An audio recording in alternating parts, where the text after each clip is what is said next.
Holy cow, can everyone hear me? That only took me 10 minutes, maybe 11 minutes to figure out. Just make sure I'm facing the mic correctly. Welcome! So sorry for the technical difficulty. I was not expecting just my mic to shut down. Though you know what? I'm going to be absolutely sure that my mic is working properly. I'm going to go grab my phone and just do a quick audio test on Twitch, and then we can get started. So sorry.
Okay, just gonna run a couple of sentences through and see what my phone has to say about it. Okay, I heard a snippet of what I was looking for. We're good to go. I just wanted to make sure that, you know, I didn't leave anything to chance. Better safe than sorry. So, with all of those technical issues out of the way, greetings everybody. My name is Coinstamp. Oh, I don't like the fact that my camera has no lights. I get the feeling I'm gonna have to fix that too, but we'll see. But hopefully you guys are doing well in body and mind today, and welcome back to another episode of The Legend of Zelda Tears of the Kingdom. Before we get started, although I don't feel like I've earned it, if you guys like my work or enjoy my content, and you guys want your names on these placards that I read at the start of... Yeah, that's what I thought would probably be the case. Hold on. We gotta do some skaroonies.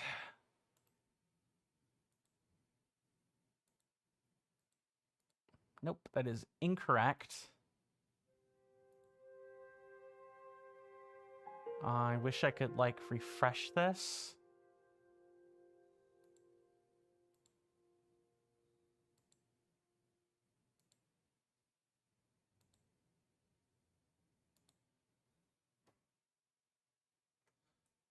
Sorry, I'm not going to be super engaged with chat right this second because a lot of my stuff appears to have just broke, is what's going on.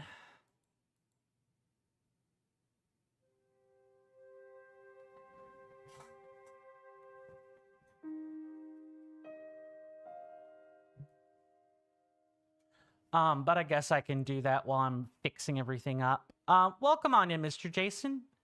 Good to see you. I hope you're doing well. I say as I read this message. I hope you enjoy your stay. Mr. Jason says for personal reasons, not good. I'm sorry that you're under the weather, Mr. Jason, but I'm glad you're here at least. I trust that you'll be able to chill. Yeah, this camera just straight up. Let me see if I can't figure this out. Sex. It's the current scene.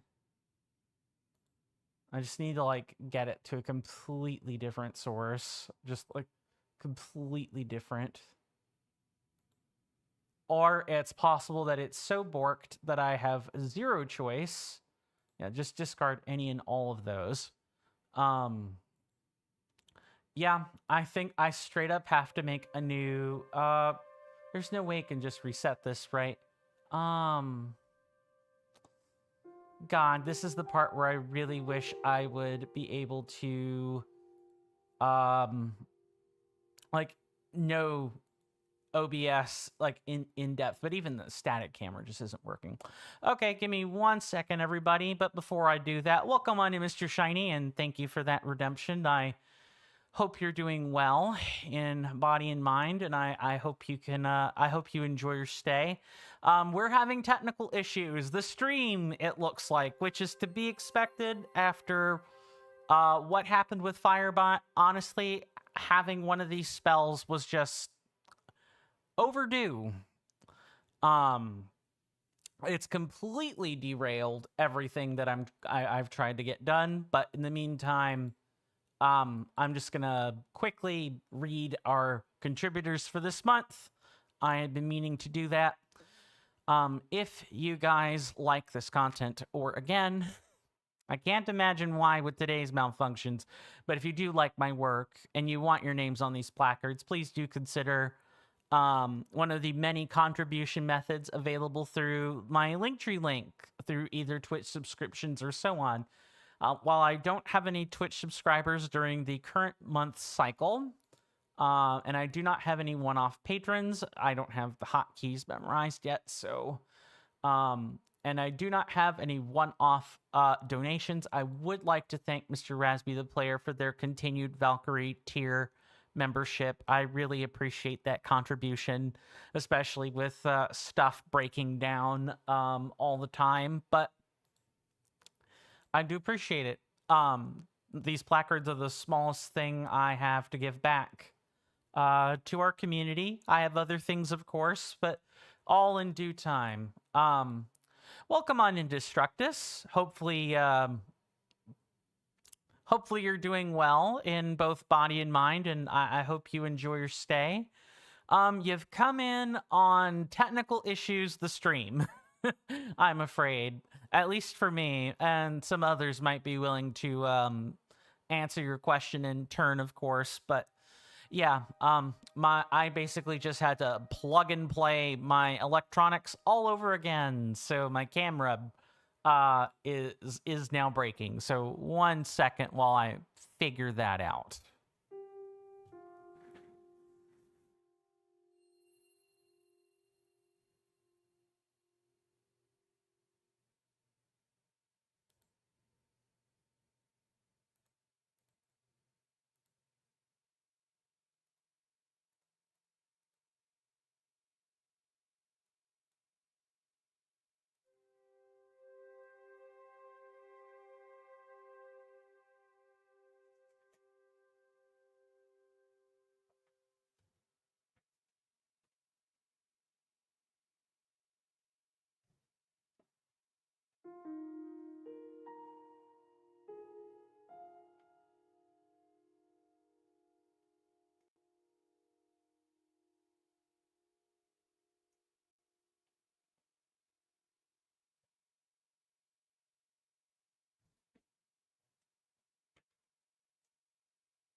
Okay. I believe we got that all done and dusted. So people can see me. Hi. Yes, I'm here. But can everyone hear me properly? I just need some soul to confirm that I am coming through and I am not being delusional. If'n nobody minds.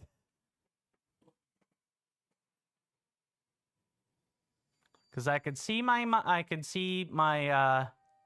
mic peaking, but that doesn't mean sometimes with OBS, even your mic peaking just isn't good enough. You have to like listen to your own stream.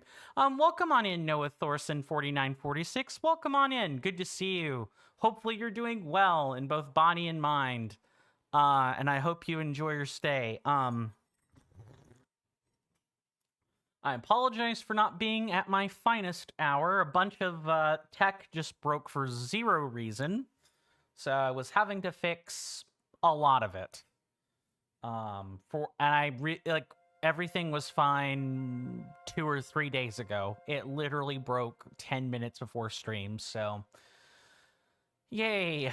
That said, if and you don't mind my asking, Noah Thorson, have you played Tears of the Kingdom before, or is it a game you're familiar with? Have you beaten it? Are you new, etc., etc.? I always try to ask my incoming audience this question so we know where to take things. Like, you know, what spoilers to avoid and so on. Mr. Shiny says, "Yep, I could see and hear you." Good, good. I'm glad. It's nice to have people to help confirm that and not just, oh, did I boot up Twitch? Okay. Did I boot up Twitch? Did I boot up YouTube? Does it sound okay to me? Okay. Never mind if someone else's setup registers that or not, I suppose. Let's see. Noah Thorson says you beat the game. Awesome, awesome. How did you enjoy it? I assume you did since you beat it, but you never know. Some people complete games out of spite.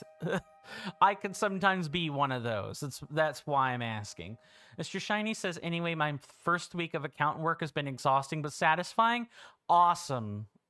Unfortunately, that makes me have less free time than expected. Hey, you're getting paid. You're getting paid. And as long as the work isn't breaking your spirit or breaking your back in a way that you can't handle, then that's a good thing. That's a blessing. Some people don't have that. That's not to say that you can't complain, of course. It's all about putting things in perspective. Like, even though my situation, it to me feels really shitty, there are people halfway across the world that don't even have clean water. I always try to put that into perspective so that when I'm complaining, you know, I remind myself that my complaints are a first world problem. There are people who deal with way more and have way less. Mr. Shiny says, Noah Thorson says, yeah, it's one of your favorites. That's awesome. Between the Wild era games like Breath of the Wild and Tears of the Kingdom, I do prefer Tears of the Kingdom. I'm not sure. It isn't my favorite Zelda of all time. That's Skyward Sword. I know. I like the Zelda game nobody asked for. Yeah, that... look, at least I didn't say my favorite Zelda was The Legend of Zelda Faces of Evil or The Wand of Gamelon or something, right? I mean, I'm sure there are some people that have a spot for, you know, really crappy voice acting in a point-and-click adventure game format, but that ain't me, Chief. I'm a thorough Elden Ring enjoyer. Noah Thorson says, "Ooh, Skyward Sword is underrated." Yeah, I think mostly it's just Fi. Like, your helper in the Master Sword gives it a bad name. But really, if you take her out of it and you just remove everything that's not, oh, there's a spirit in the Master Sword. Like, the logical lore construction of Fi is important, but if you took away her tutorial-esque nature, right? Like, her presence isn't so bad. It doesn't undercut the game. Only the tutorial nature of Fi undercuts the game.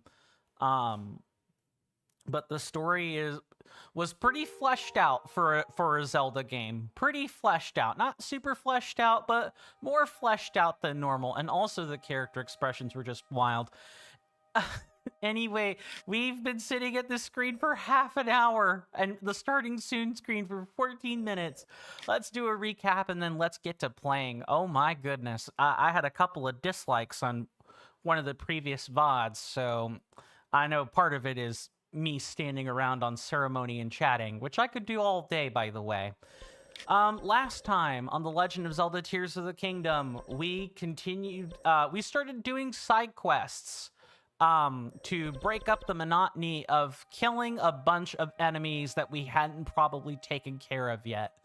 And we definitely would have been further along in that if it weren't for the last 2 days. Today's episode is more of the same. We've got more side quests to do. We have more things to go see. Plus, I intend to stop us by a stable after this particular side quest.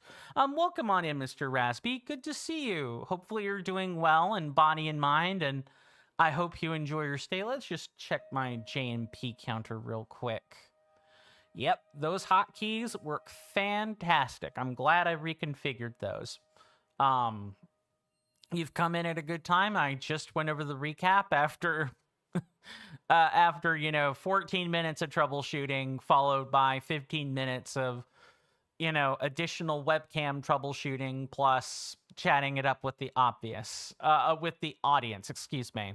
Oh, we reset the jelly and peanut butter counter? Yeah, we did.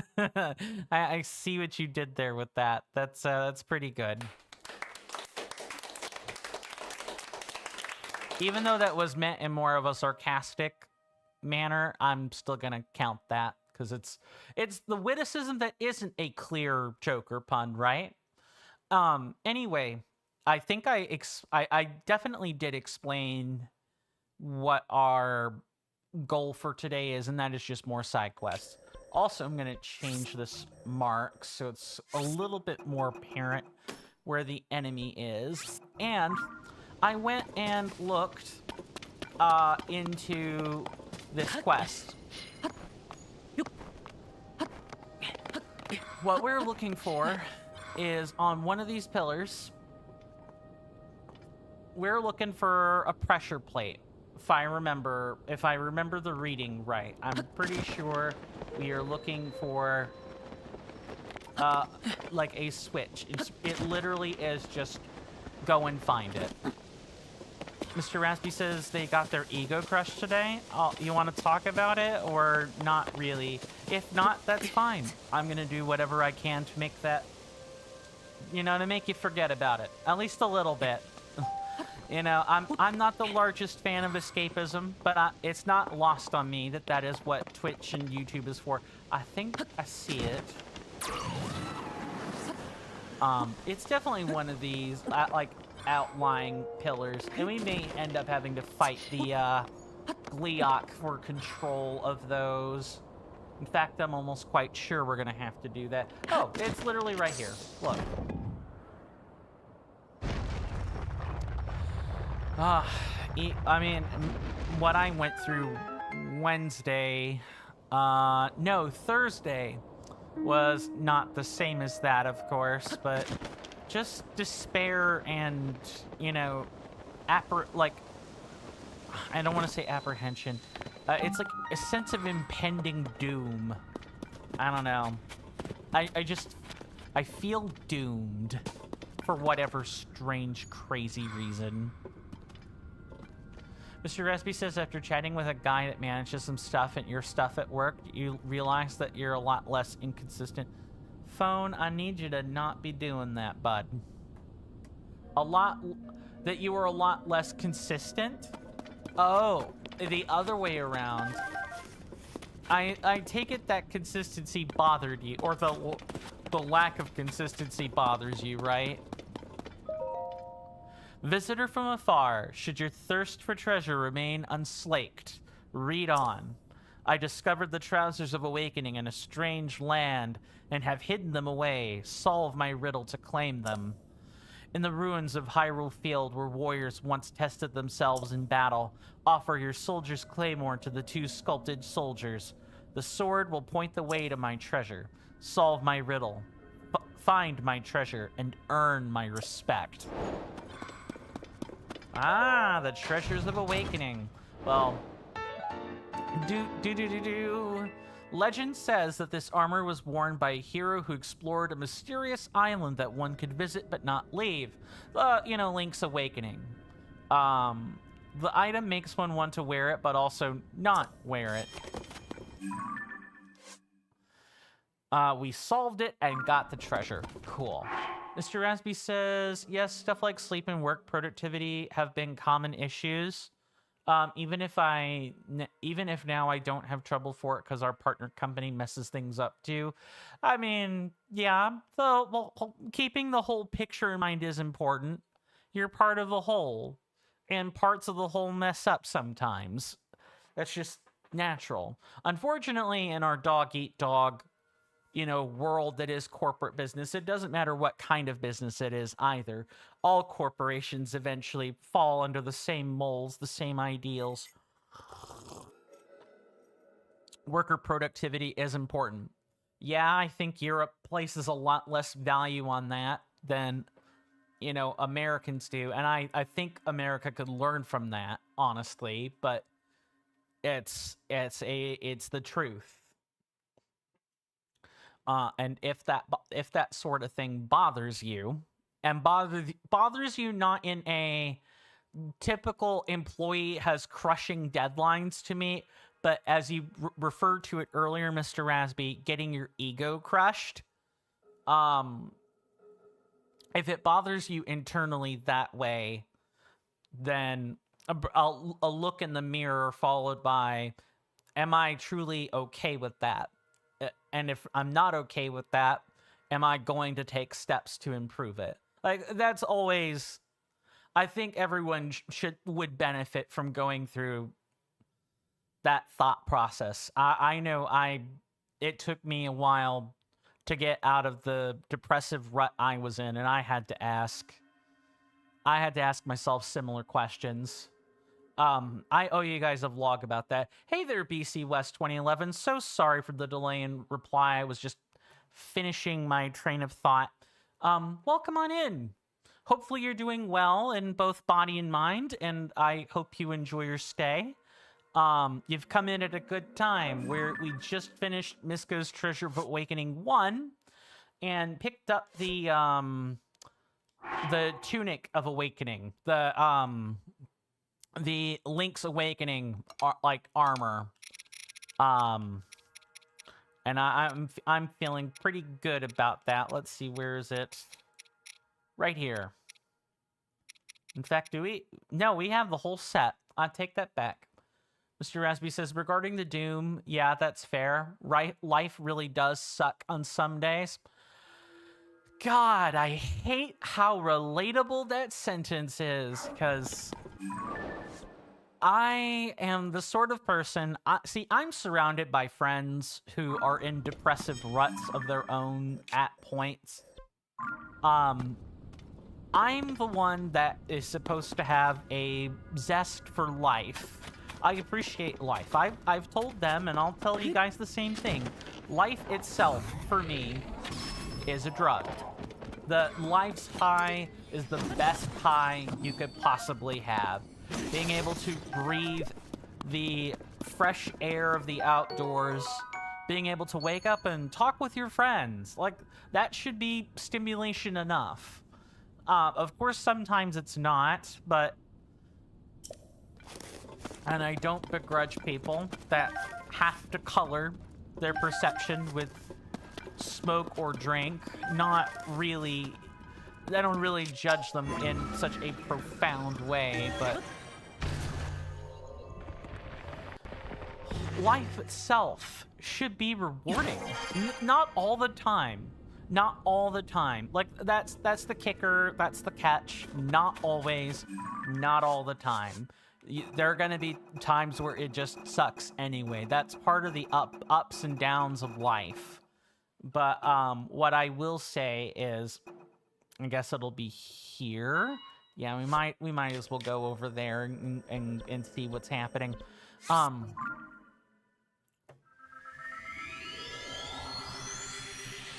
Life does suck sometimes, like it just natively does, but it shouldn't suck all the time. It should take something to suck the air out of the room and to suck life out of you. And that zest for life is gone. It's like 2025 just crushed it. Like a part of my heart just got cut clean off and torn away from the rest of it. And in its place is some dark, depressive void. Like, that really sucks.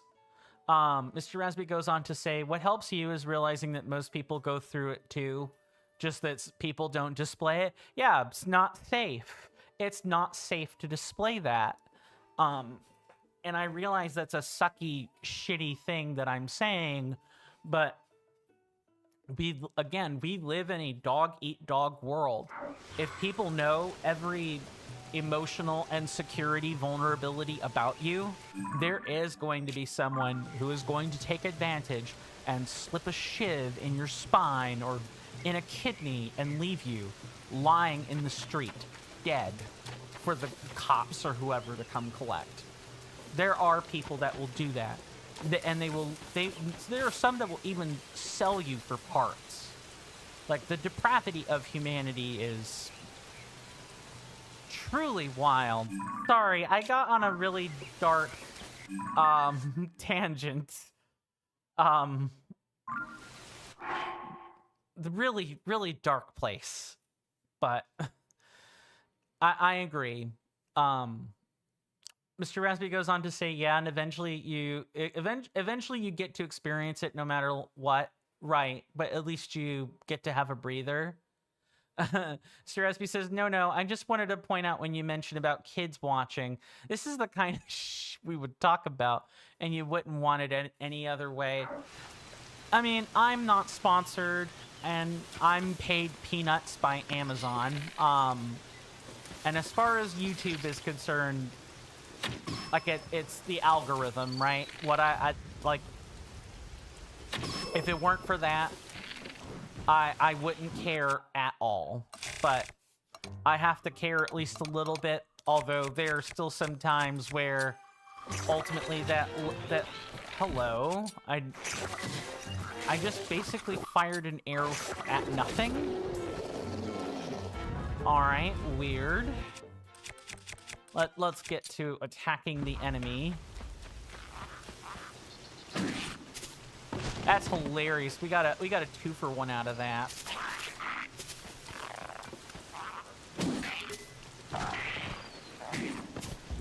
And one more time for good measure. Puff shrooms are the most overpowered thing in this game. Can I just say that? Puff shrooms are the most overpowered thing in this game. Literally being able to reset an encounter for sneak attacks is absurd. I do not think they will be repeating the puff shrooms if, I don't think they'll be repeating that if they make a third Wild Era type game. I really don't think so, but that's a whole different cup of tea. Well, the more I talk about it, the more that internal sense of doom and despair wants to creep back into my own mind after I just quelled it. I mean, I have all you guys, but my job as the entertainer is not to offload that trauma onto you. My job is to, quite frankly, suppress a little bit of my humanity so that other people don't drive themselves insane based on what I'm saying. We all have our own demons to fight, so to speak. I hate being the stereotypical male in the sense of I need to anthropomorphize the things that I'm struggling with. It's actually quite a common fact that lots of men see themselves as fighting demons all the time, or some sort of struggle. Women do this too, of course, but with us men, it's just a lot more common for whatever reason.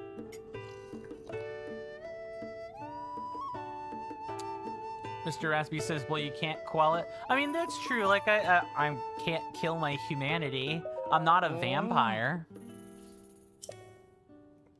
Oh, I don't think yes, I know about the trouble in Zora's domain. You've already said that. Right. I went and talked to the wrong person is what happened. Let's go from there.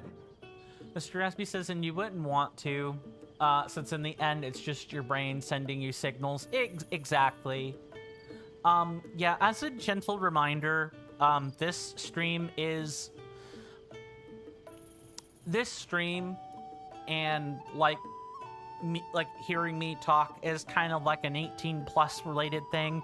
Not because I talk about lewd stuff all the time. No, it's that sometimes things get dark, and I'm not a positivity streamer. I am not a person who's like, we don't want to, don't kill our vibe. Sometimes the vibe has to be killed, and the lights have to be cut for us to see the darkness that is truly plaguing, our audience, our people. I think it's important we talk about that stuff. Every streamer, of course, every entertainer is going to have a different set of rules, within Twitch terms of service, or within the multi-platform terms of service, of course. But we all curate different spaces, and that means sometimes, and in my case, it means sometimes we talk about the tough stuff. Don't worry, like I said before, I was starting to say, I owe you guys a vlog about what happened Wednesday and Thursday. I will have that out to you by this weekend. Probably, I expect that vlog to air Saturday around 1 p.m. Eastern Standard Time. Or for those of you on 24-hour, it would be 13 o'clock Eastern Standard Time. You guys are responsible for converting time zones, but I will at least tell you where locally for me that's supposed to be. Mr. Resby says training arc. Indeed. It was you, wasn't it, Mr. Customer? You got rid of that nasty monster. I knew it. I thought I saw you among the trees putting in the work and getting rid of that nasty monster. Ooh. Amazing, thank you. I was so scared. I'm just a kid, so I don't have any money or anything, but I have to reward you for getting rid of that monster, so I'll give you 2 pony points. That lets us get the next saddle, I think. Oh no, it lets us stow an extra horse, I think. Now I can welcome our customers with peace of mind. Thank you so much. You defeated the moblin living in the woods behind Wetland Stable. Ami's fear of the monster had kept him awake at night, but now he should sleep soundly. Okay. Long text. Let's start reading. Mr. Jason says, I understandably likely won't be making any jokes or puns today due to the aforementioned issue. No worries. No worries whatsoever. Again, my job is to entertain. And don't force yourself to make jokes and puns unless you want to do that. But at least some good news. He found a Pokeball Plus with Mew for £29.99. And £29.99 is 20 pounds less than the item. Than the item was brand new, although no box. But honestly, we're using real currency denotations instead of Poké Dollars, which is what I expected. So does that mean you paid money for the Mew? I just want to make sure I'm not like crossing wires somewhere. But honestly, you're all good. You have 3 sealed Pokeball Pluses.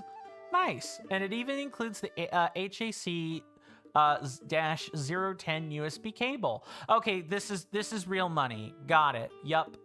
I just read the second statement and that cleared up the question. I shouldn't even ask questions until I've fully read the sentence. I'm so sorry, Mr. Jason. And you, of course, recognize the official Nintendo cable from anywhere. Yep. Raspy says, Godfather doing his usual business. That he is. Godfather is always doing his usual business.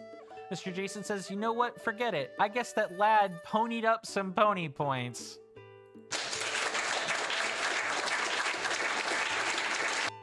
I realize our JMP counter isn't going to be very accurate this week, but I think we've probably been in the ballpark of like 40, like either in our mid-30s to like early 40s in terms of jokes. And even if that's not the case, that's not important. I'm glad the counter is even seeing use whatsoever. Mr. Raspy says, I'm pretending you get it, and you don't have to. You have no idea what those you have no idea what those are. This is how is this how it is when you speak about Z3 programming? A bit. And it's fine. We all have our passions. Let's not forget it's not everyone here, but a lot of us are spectrals, right? For those that are less familiar with the cool kid word I'm trying to use, a lot of us are on the spectrum, like we're autistic. We all have the things that we have, like a rotating cycle of things we fixate on. I get it. I get it. I know. Streaming's been the longest rotating, like, the longest thing that I've been fixated on so far. And I'm happy to announce I'm not quitting anytime soon.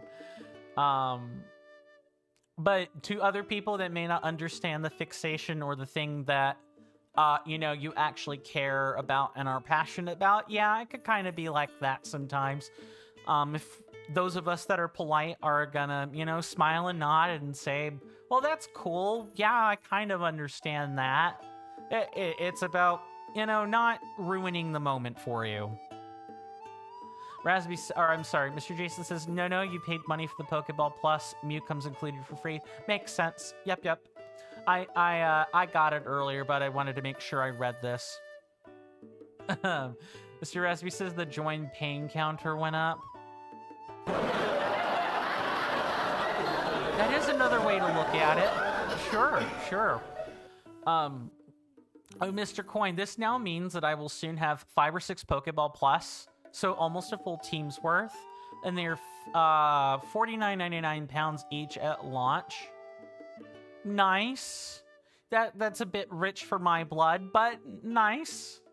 Mr. Raspy says, are you telling me you didn't also spend last night watching a 1-hour video on what lambda calculus is and look into a system where values and signs like plus and multiplication are not different? I do that on occasion, and I'll watch someone talk about Lie algebra or, algebraic rings or systems. I do occasionally do that, but I don't get as much out of it as, say, a person like yourself. You can add an addition sign itself and get you can get an actual result. Oh, you can add things to itself and get an actual result. Maybe, probably. Yeah, I'm aware there are different algebras or different fields. That's the word I'm looking for. Different algebraic fields with different properties. Mr. Raspy says you can multiply a plus sign with one another. I can imagine so. This reminds me of the Hamiltonian numbers, where with Hamiltonian coordinates in the actual 3D coordinates require a 4th dimension in order to actually calculate properly. With Hamiltonian numbers, I forget it. I think it is... I want to say it is I think it's commutativity that is a lost property. I think it's commutativity, but it could be associativity as well, where now the order of multiplying numbers is important because there are 3 signed integers for coordinates. I'm definitely out of my field beyond like the basics on this one, so I'm not going to chit chat too much about that. But yeah, I do watch that stuff sometimes. It's great to be learning the basis behind Z3. I'm glad you think that. Mr. Rasby then goes on to say, Hamilton's number is first because he always wins at F1.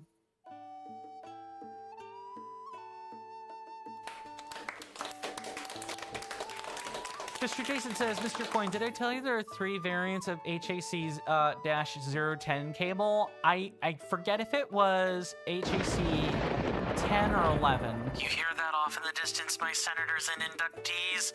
That is an ad storm. In about 5 minutes, it'll blow over us, and then we can get right back to the gaming. Thanks. That, my fine friends, is the ad storm off in the distance. We've got about 5 minutes before that ad shows up. And to be quite honest, I don't feel I've earned a shill yet. I have done mostly nothing but talking. So I don't feel like I've made good enough progress. But also, you guys got a quarter of your stream cut off by... No, not even that. Like a third of a stream cut off by technical issues. I don't feel I've earned the shill. So I'm not going to do that yet. But what I will do is explain the commercial breaks. I do that. I take these for the people on Twitch. They're 3 minutes long. I highly encourage everybody to take a break for themselves. Get up, stretch, grab a snack, do whatever you want, or do nothing. Your choice. And the commercial break will be done and over before you know it. And we can get back to the gaming, which is, exactly what we're here for. Or, you know, you're here for me or for my lovely audience, full of wonderful spinsters, or else rich and deep individuals who are more than happy or at least willing to share their life stories with you sometimes. I'm truly blessed to have an amazing audience, and I really do mean that. Mr. Raspy says, yes, the infamous HAC-010 cable. And then wait, yeah, you heard that. You heard it before I did, which is good. Mr. Jason says there's the long cable that comes with the Nintendo Switch Pro controller, the short cable that comes with the Pokeball Plus, and a really short cable that goes with the Pokemon Go Plus device. Basically, how close are the devices? Okay, here's a corresponding cable length for you. Makes some kind of sense. Mr. Rasby says, mostly nothing other than talking about stuff important to you, me, and others who give a shit about you. I appreciate that. I try to remember that. Although sometimes the depressive hole really, really gets me. What did this say? She's convinced she could take failed dishes as such as dubious or rock-hard food. Okay, we just need to make something that doesn't work, which can kind of be hard. What can I do to, like, make something a mistake really quick?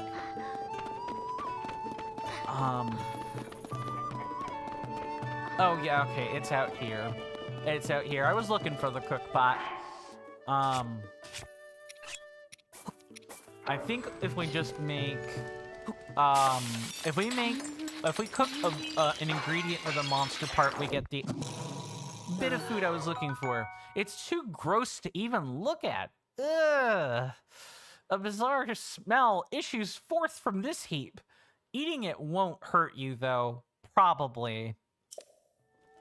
Alright, well, I guess let's take that over to the lady in, like, the well nearby. And we can, probably use the tower to do that. Mr. Jason says you see Mr. Coin. What's up? Actively listening. Oh, okay, I might be able to do this like real quick. Hold on. Let me see if I can't tilt this.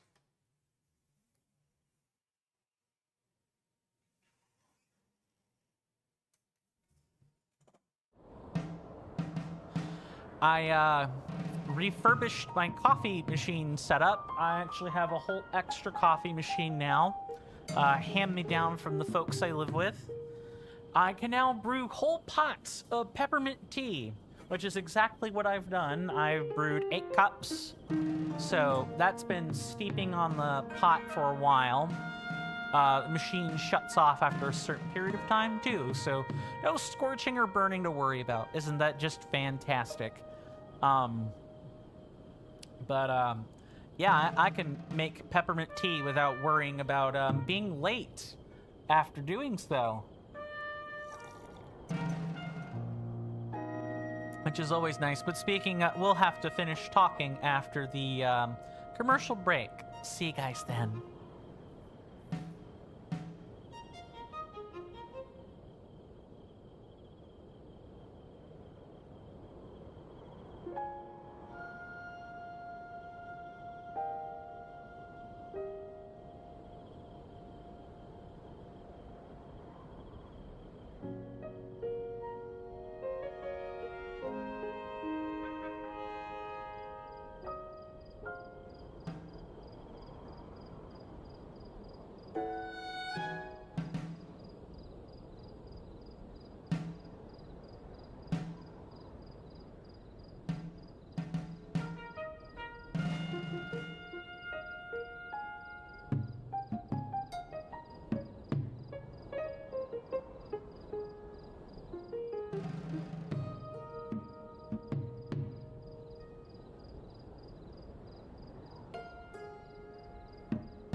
Sorry about that, folks. I was just checking in on one or two things. Ah, so nice to have functioning hotkeys again. I can't tell you how miserable it was not having them. Thank you, Mr. Jason. Let me go in and catch up on what everyone had to say. Nothing seems to have changed on the YouTube side.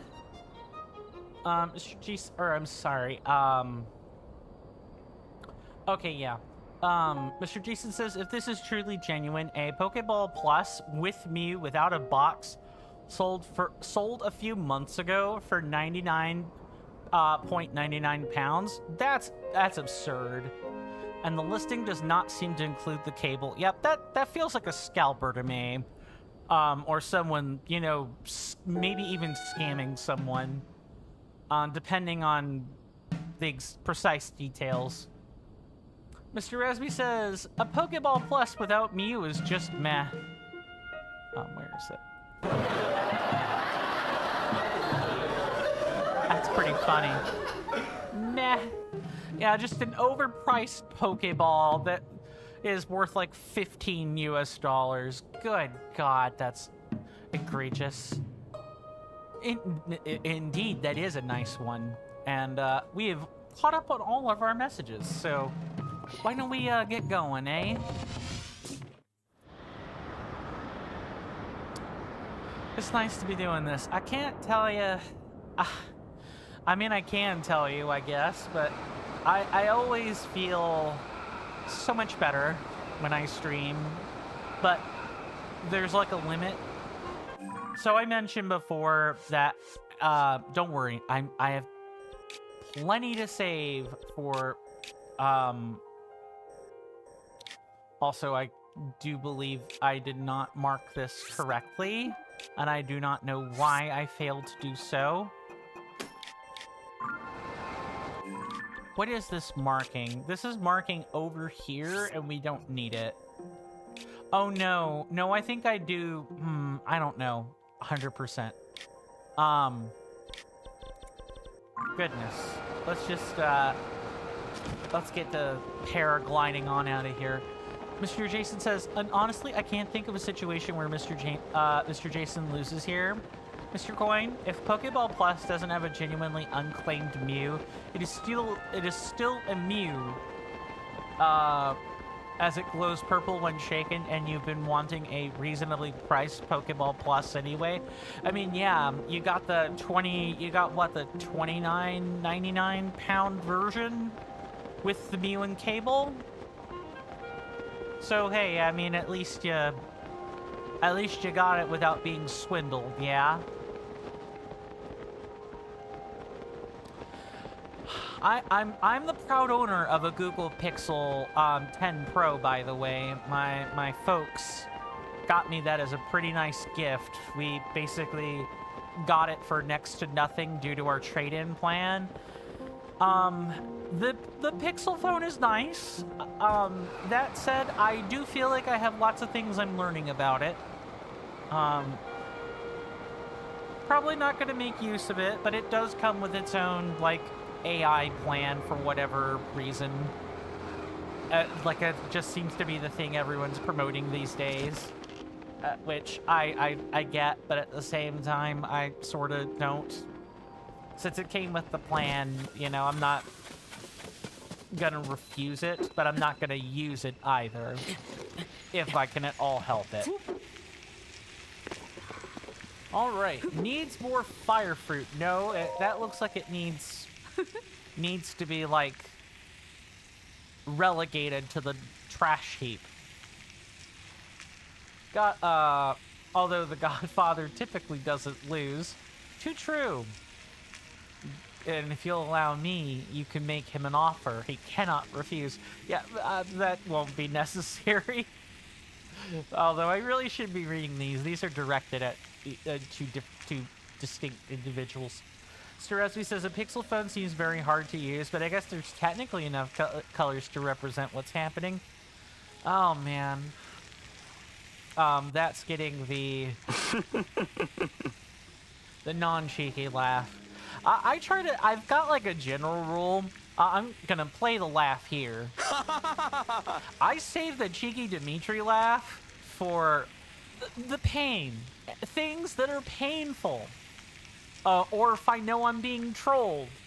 Like, for those that don't know anything about the Dmitry Blinov laugh, Dmitry Blinov is a Castlevania Dawn of Sorrow character, and every time you go to attack him, there's like a 50-50 chance he'll dodge, and when he dodges, he does this. He does like a back step, and he laughs while he does it. All of the humanoid Castlevania characters, like NPCs or enemies, do it. It's really strange. Actually, now that I think on it, I noticed that a lot of Japanese, not a terrible amount of Japanese, but like more than you would think, more Japanese RPGs than you would think, have lots of characters that end their lines in laughs. And like laughs are like the #1 soundtrack outside of like screams. Whereas like if they're not sure how to end the sentence, just laugh, and you can sort of get a general idea of how the character feels when they're saying things. Mr. Raspy says +1 pain. Indeed. Well, I'm going to do my best not to upgrade that to a +2 pain. Welcome to Moses Hideaway Restaurant, home of the ultimate dish. So are you ready to turn your failed food into the ultimate dish? If you get me failed dishes, I can work my magic. Here's a bad one. Alright, let me see this culinary disaster. The culinary disaster is empty space. Here's the dubious food. What happened here? What do you have to do to make such a thing? What did those ingredients do to deserve this? Sorry about that. This is such a spectacular canvas that I couldn't help myself. Anyhow, it's dangerous to leave this be. I'll cook it, pound it, and make it ultimate. The last thing you want in your Burger King burger is somebody's freaking foot. But sometimes that might be what you get.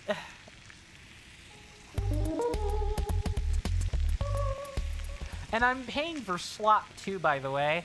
It's your first time, so you get a discount. Let's call it 5 rupees. You charge for this? Yes, I would actually ask this question. Was that too expensive? Yes, cooking slop is free, and it should stay that way. Mr. Jason says, speaking of trolling, Mr. Coin, Mr. Jason was at an Animal Crossing New Horizons stream a few weeks ago, and you informed the streamer that Nintendo uploaded the trailer showing off the Animal Crossing New Horizons Nintendo Switch 2 edition and version 3.0 update, and they didn't believe me and thought that you were trolling. Mr. Jason says, what do you mean? I never troll. And now the streamer's conflicted as now they feel like I might be telling them something true. Ah, yes. Schrodinger's troll. Is it a troll? Isn't it a troll? Is it real? You'll never know until it hits you in the face. Something along those lines. Mr. Rasby quotes, I'll cook it, pound it, and make it ultimate. Yup. Notable quotables for 500, Alex. Rasby says, where is the guy with the bitches? Ah, yes, the community pimp. Let me scroll back over. Moza laughed when saying that and sounded like a sound effect. I mean, this laughing sound effect is the most common, yes. It's only 5 rupees. Ultimate flavor for the ultimate price. Here. Oh. Take the slop. Make it better slop. Thanks for your business. Now let's get to work. Whoa! Crank up the heat. What? Are you actually gonna... What am I looking at here? Mr. Rasby says, Mafias, gangs, bitches, pimps, darkness. Yeah. Who wants to play FBI bingo? If you guess 3 people in a row that are on the list, you get a bingo. And an alert. Chop it, pound it, steam it, Throw in a Hyrule bass. Boil it, cook it, add that raw meat.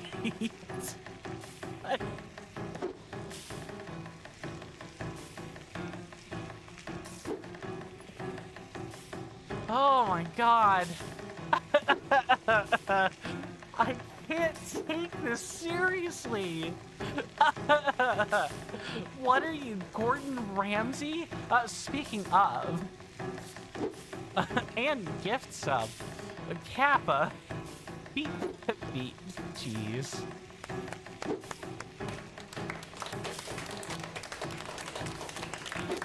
To Gordon Ramsay, to anyone who doesn't cook. Exactly. Now just a pinch of the secret extract and done. Prepare to be amazed. May I know the location of the sauce? The lamb one.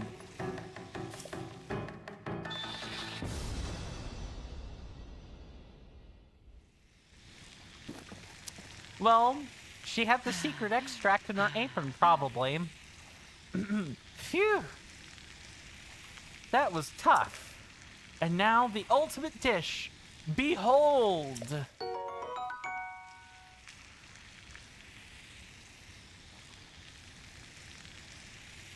Gee, this is uplifting. Yep. Yep. Moses said calmly. Yeah, precisely. Calmly. It's the important part. All that work for monster stew. Meat and seafood simmered in monster extract. A savory dish to spite its ingredients. Ah. Eat up before it gets cold. With this extract, I'm unstoppable. It was totally worth the trip to that town in the northeast. Oh, you mean Terrytown?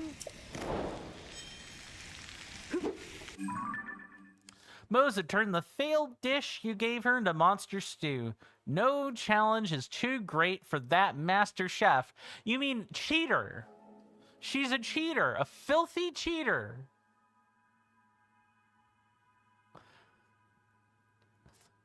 I had a sound effect queued up for this, but I totally just missed the point. Anyway,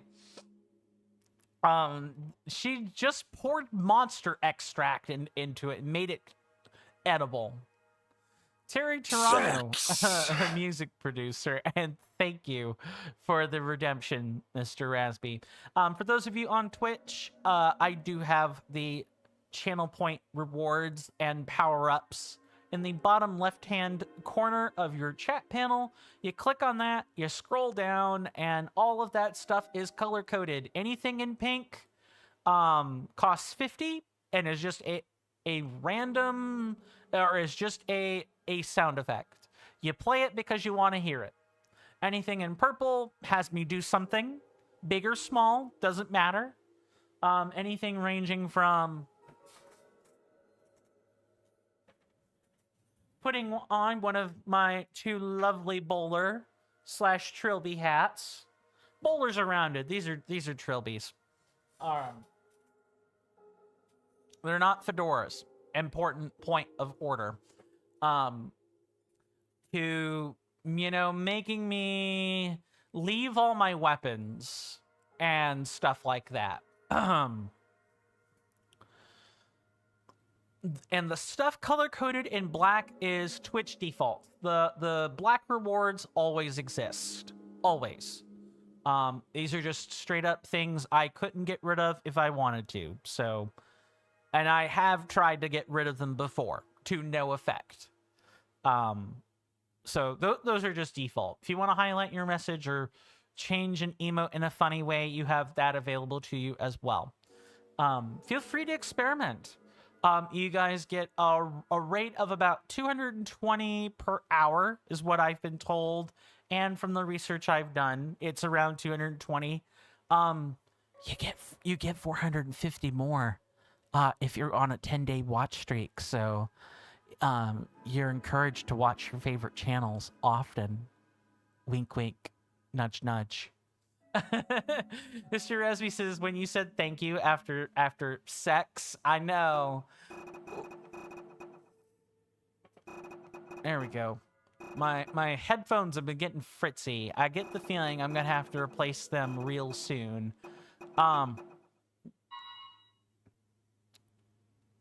Really? Okay, this one's kind of a long-standing side quest. Well, I just totally blanked on what I was gonna say. Mr. Resby says, reminded me of a clip poking fun at the social awkwardness around talking to women, where after the moment the awkward guy says, give sex, please. I mean, at least he's honest, but yeah, that's pretty awkward. Mr. Jason says, you see, one person is listing a Pokeball Plus without Mew and without the USB cable for 47.50 pounds, which is dangerously close to retail. I mean, if it is dangerously close, wait, that's gotta be sarcasm, because didn't you just say it was like not that long ago that it was like 20.99 pounds? Let me go back and see what that message said. Hang on.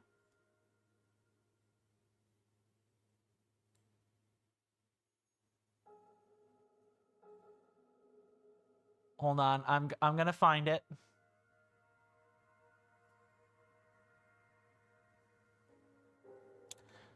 Yeah. Oh no, it is. Oh no. Nope. Yep. You're right.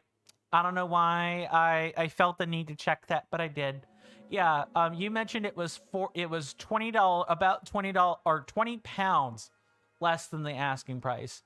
Yeah, that is pretty close to retail. You're right.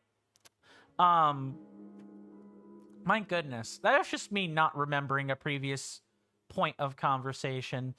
Mr. Rasby then goes on to say, and it reminded me how earlier today when you were at a social event, there's this woman who's like really attractive and you're visibly super nervous, went around her, and the guy next to her had to go at some point, and I seemed to approach her very awkwardly. She says, hello, followed by whatever she was gonna say. And you were cool and actually walked in the general distance, totally not out of fear. Oh man, you know what, Mr. Rasby? There is probably, if you're a frequent Redditor, or even if you're not a frequent Redditor, but you have visited Reddit a couple of times, there's a place where you could go feel better about yourself, or get validated in perhaps the way you do things sometimes. It's called r/kitchen cells. It's a portmanteau of kitchen and incel. And if you want to see some sad folks like talk about the meals that they're eating, like how generally awful the meals are too. There was one entry that I saw that was literally green food coloring mixed into a bowl of sludge, along with like a depraved post title. If you want to feel better about yourself, take a trip down there, and then you'll feel a lot less awkward, because you'll at least tell yourself you're not like them. Mr. Jason says a listing of a Pokeball Plus. Oh, hold on. Oh, yeah. With like all of that could have been cut out and just said a Pokeball Plus. Got it. Mr. Resby says, oh, nope, that is directed at someone else. Mr. Jason says there's more than one Pokeball Plus, Mr. Coin. Fair, which I think is why I may be slightly confused. You just found another listing that is asking for $47.50. Retail, exactly. Mr. Resby says, I am a... Wait, that has 6 letters. You can't fool me. That has 6 letters, not 5.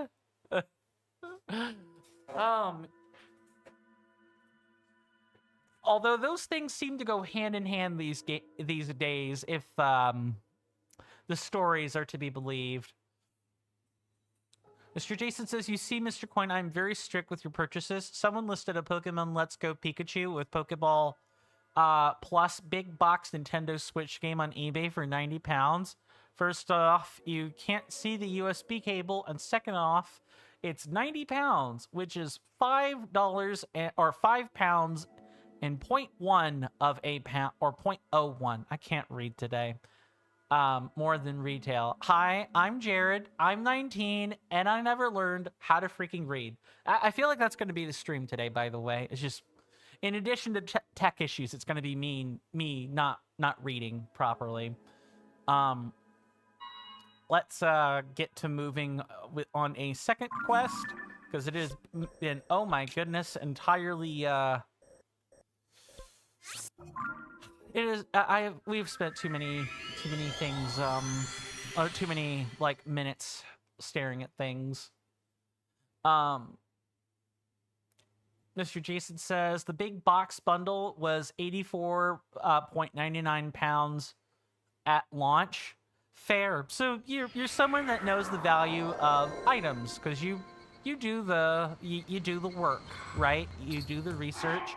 You're up to date on the market trends. I think that makes a lot of sense. Also, I feel like I'm not quite in the center. Mr. Resby says, oh, I need no validation. I'm actually intentionally avoiding women who are attractive or make you nervous, because a girlfriend would actually be horrible for you. At least pursuing one, because you have no support system. I can't be bantering. Hold on. I feel like I missed something.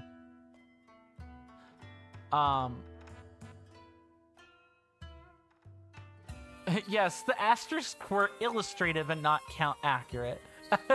Sorry. That's totally fair. That could have been any number of letters.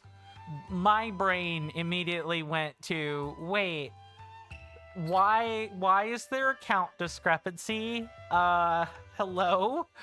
But I should have moved right on from that. Mr. Rasby says, my name is Rasby, and I am an alcoholic. I don't think so. You haven't really mentioned that before. That feels like a joke line or something, like some kind of a throwaway statement. I want to be careful about reading too much into that. Mr. Rasby says, I feel like one of those shows. Which ones? Mr. Jason says, my name is Godfather, and I am the Godfather. That's kind of a harsh diagnosis, Mr. Rasby says. Also, with kappas between both sentences. My goodness, I'm having trouble multitasking today. Or simultasking, to use the fancy word. Mr. Rasby says it was a joke when you said my name is Jared. Gotcha. Same sentiment, which is what I thought. I'm glad that I had my assumption checked. I did not want to take that seriously when in fact it was meant to be a joke. Indeed, Mr. Coin, says Mr. Jason. I do rather like your kappas. Mr. Rasby also makes a fair use of kappas. So you two have that in common. Offense is best. Fortify your defense. Oh, look, it's the two guys who grow vegetables for Kakariko. We have, let's see if I can't get them to spit it out. No. This one grows the pumpkins. This one grows the carrots. Rasby says, we keeping the Kappa economy in check from the shadows. But that's all I'm allowed to say.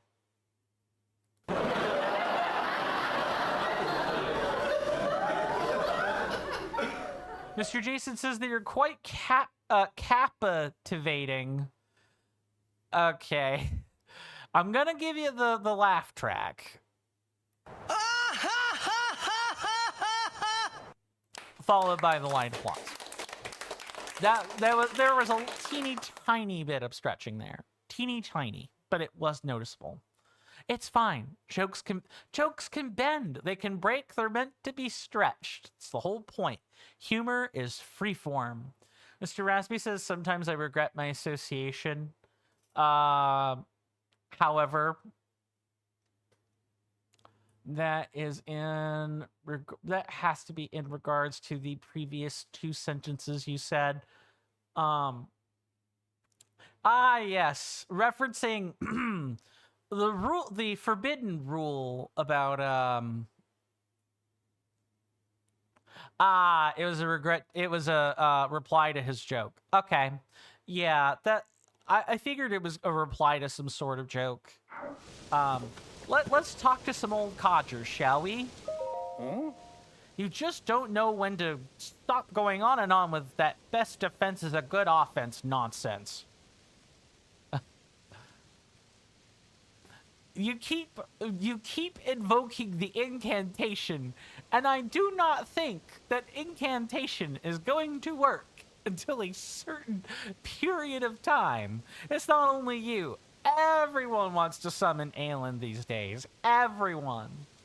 Mr. Rasby says, you know, Aelin, colon. You know what else is meant to be stretched? What? Answer, what? Bad homies and bad bitches. I mean, on the quartering rack, maybe. Nah. I'm kidding. Don't take that seriously. Come on, it has to work. It works a little bit. I'll give you that.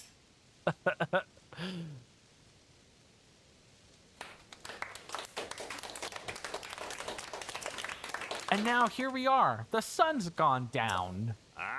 We haven't gotten any closer to getting rid of those monsters. And we won't as long as you keep turning it upside down. The best offense is not a good defense.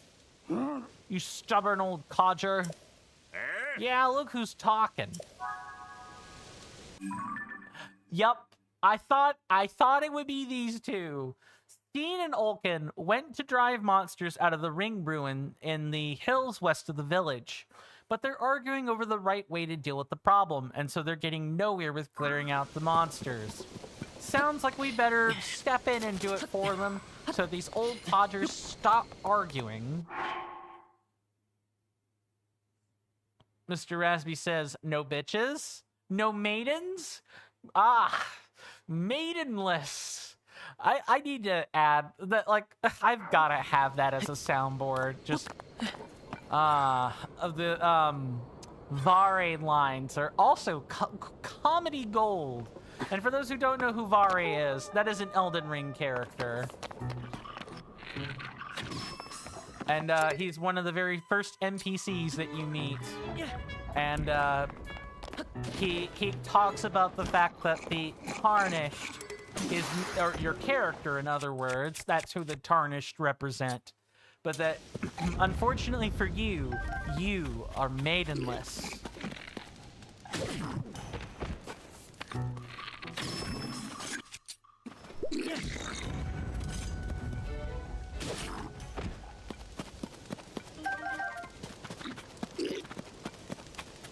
And one more time for the audience. Mr. Jason says, no ramming? No ramming. Not yet, anyway. Mr. Rasby says, man, I want to go in a super formal suit and act super formal at work and bring up one of those photos people put out on their desk with a meme printed of a white-collared job guy with the text, remember what this is all for. And then on the second line, photo of blackjack and hookers. You would be able to get away with most of that. The blackjack and hookers would be where you get in trouble, maybe. I don't know what Romanian corporate culture is like, of course. That's probably how it's different, but you could get away with most of that. But you'd have to want to do you'd have to want to do the bit for yourself. Welcome on in, Jamal Gibson? Gibson, excuse me. I'll work on that name and get it right, I promise. But good to see you. Hopefully you're doing well in both body and mind, and I hope you enjoy your stay. You've come in at a good time. We're doing side quests today. That's this whole episode is side quests, trying to get stuff done so that, you know, we can move on to the third phenomena. We're clearing up a lot of loose ends. And if you don't mind my asking, how familiar are you with The Legend of Zelda Tears of the Kingdom? Have you played the game before? Is it new to you? Have you beaten it? I always ask my audience this question, my incoming audience this question, so that, you know, I know we're not to direct spoilers, or, you know, if someone does spoil something, we can, like, handle it right then and there, etc., etc. Mr. Jason says, Mr. Coin, someone on Reddit posted a picture of 3 Nintendo 3DS consoles and said, "How many is too many?" Mr. Jason saw that and thought, "Get on my level." Man. Mr. Raspy says, "Well, that's what the meme is. Your work dudes are super chill." Yeah, well, if the work dudes are fine, then then it should be a non-problem, right? Just, you know, maybe, you know, make sure you listen to input. If someone says they don't like it, put it away. Stuff like that. Mr. Jason says, you might wait a little longer or a little while to buy another Pokeball Plus. Yeah, sounds like a rough buy, but then again, I'm poor, so what do I know? Jamal Gibson says you played a lot. I'm gonna get better at that name. Promise. That's cool. Since you've played a lot, that I can obviously tell that means you like the game.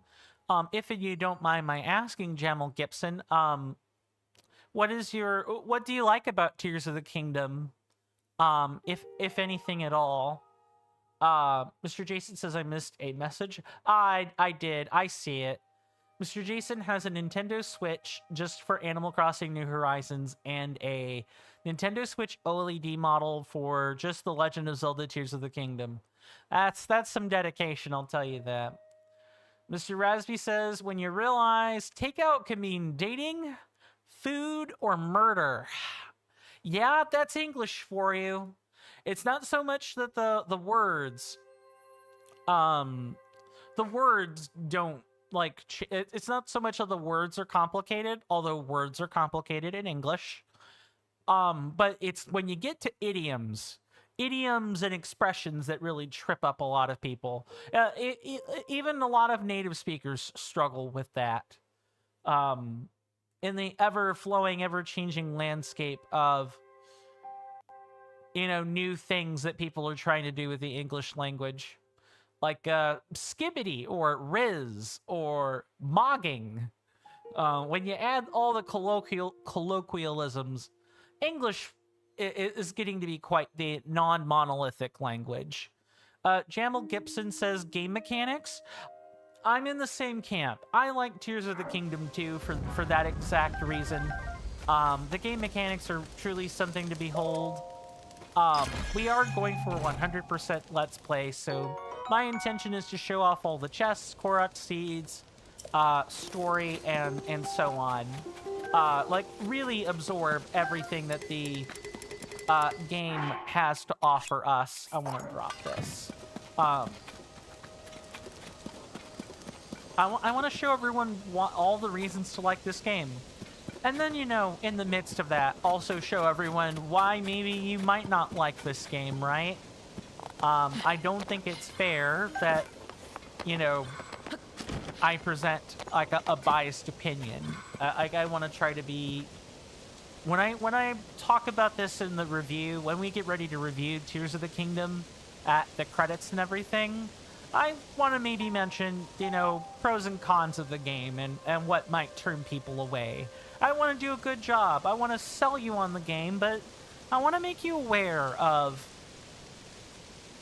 all of the inconsistencies or problems that might be too big for people to just simply gloss past. Alright, gentlemen, you defeated all the monsters. Just who are you? You don't recognize me? That was some kind of fighting he did there, Olkin. It sure was. a firm grasp of defense, and a strong hand with offense. Have I had it all wrong? Wrong all these years? It's as plain as day now. You can't defeat your enemies with purely with defense. No, I had it wrong. If you just attack, you're gonna get hurt or worse. Wow. Change. These people change. Jamal Gibson asks, have I done the Lionel Coliseum? I'll finish the dialogue and then I'll get you to confirm which one you're talking about. Because there's, well, I think there's only one Lionel Coliseum that I know of, but I'll ask you to point it out. Well, the important thing is that we realize the truth before it's too late. We need a balance between the two. And this fine fighter here showed us the way. I don't know if this is a good reward, but Ulkin knows a thing or two about defense. I'm all about offense. I doubt there's much a warrior like you could learn from the likes of us, but glad to help if we can. Well, now that the monsters are gone, I suggest we head back to the village. Our village. Right, I bet my Triss's store is running low on goods right about now. People there must be in deep need. Nice! I'll, read that in a second. Okay, so I think the Lionel Coliseum, is... Let's find it. Over here. The Floating Coliseum. Pretty sure you're talking about this, right, Jamal Gibson? I'm having to make sure I say the P, or I'm going to start thinking that we're talking about Mel Gibson.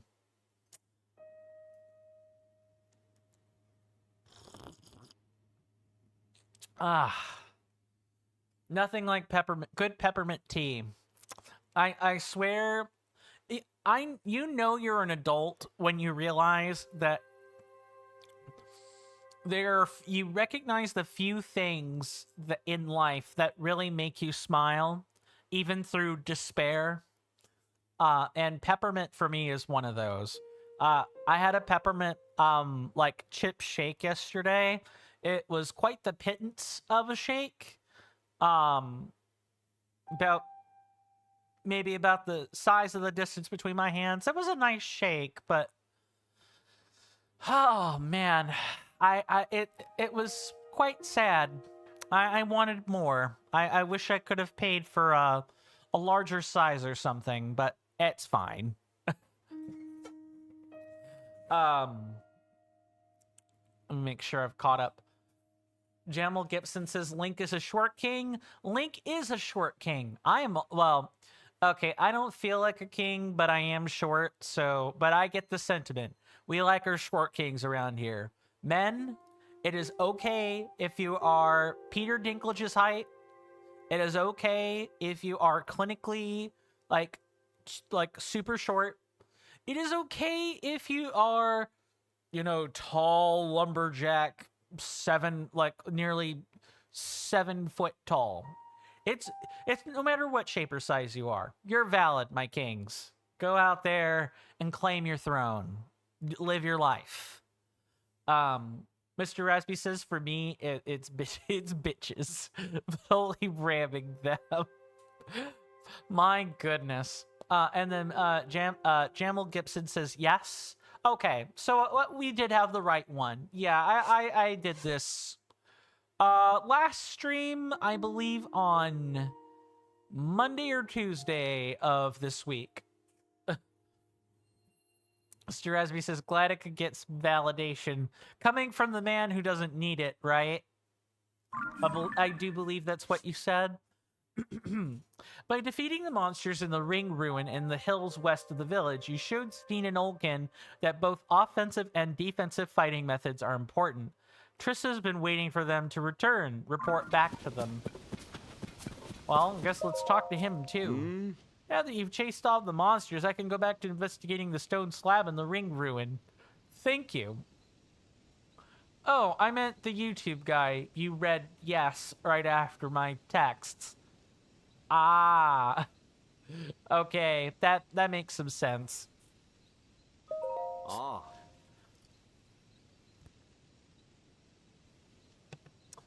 And a gnarly cough. I wanted to make sure I caught that. This is one of 5 ring-shaped ruins that fell in the area. They're all broken open except for the floating one within the village itself. When that happened, chambers with stone slabs were exposed. These slabs provide rare examples of Zonai writing. Someone placed them very carefully. They must have been important objects. I can't believe I get to study them. Taro has translated a bit of it already. This particular stone slab seems to be a detail requirements, there we go, for becoming a sage. Apparently, not only did you need to be exceptional in some way, you also needed a secret stone. I've never heard of these secret stones before reading this. There's still so much mystery in the world. If you want the exact text, you can read the translation next to the stone slab. It must have been important. It's a shame we don't yet know what they meant by sage. And secret stone, we do. I guess we might as well, you know, try to find the slab. I don't think this is the one I don't think this is one of the ones we need to take a picture of, though. I'm fairly sure that's not the case. But, we'll find out momentarily. I guess I won't say no to more treasure chests, though. Especially if they contain weapons. We're low on those right now. Mr. Resby says everyone has a bitch that is right for them. I don't know about that necessarily, but I do think everyone has a soulmate that is right for them. I know, I get we're being tongue-in-cheek. I'm just choosing to make my own point with that sentence there.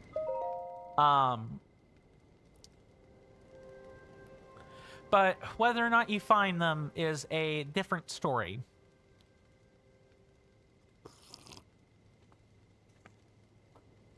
You also have to be good at reading signs from people. And if you're not particularly good at that, or you're flaky, or you ghost people, or you're generally avoidant when it comes to people, you're never going to find them. You're never going to find them at all. Jamal Gibson says, do I have Fierce Deity? Yeah, I do have the full set of that, actually, now that I'm thinking on it. Mr. Resby says, always carry a scout's handbook and glasses to read signs. Indeed. Always carry a nice pair of glasses.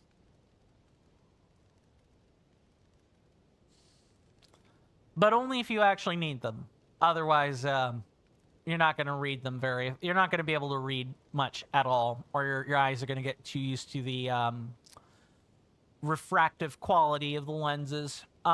Anyway, let's stop reading. Let's stop being stuck at reading like text. The stone slab at the nestled ring ruin. Some translation notes. Toro.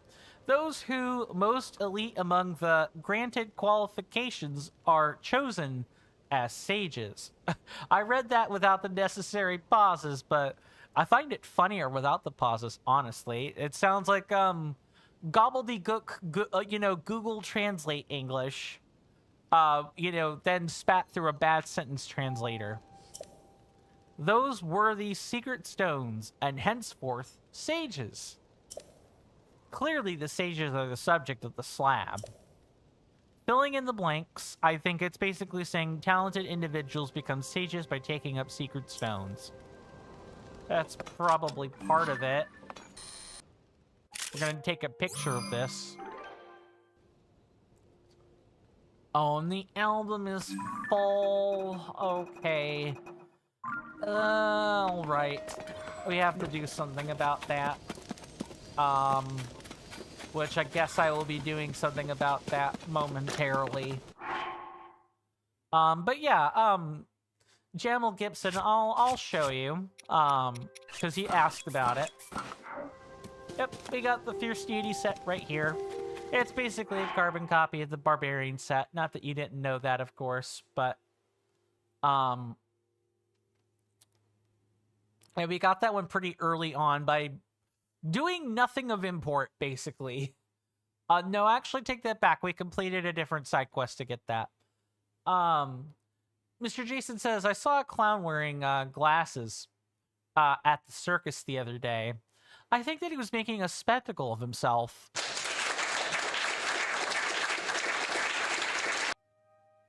Hold on. There we go.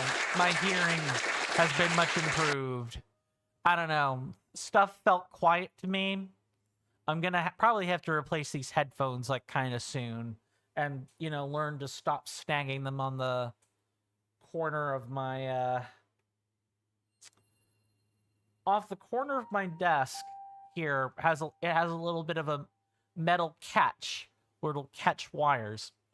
Mr. Rasby says, as sages, Lenny face. Indeed. Okay, let's think about... I think there was another, like, hidden spot, right? Let's just take a look around.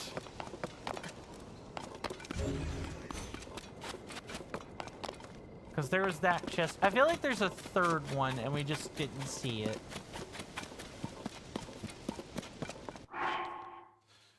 Mr. Jason says, a friend of mine got a job at a circus on the reception desk. They said that they need to answer the phone within 3 rings.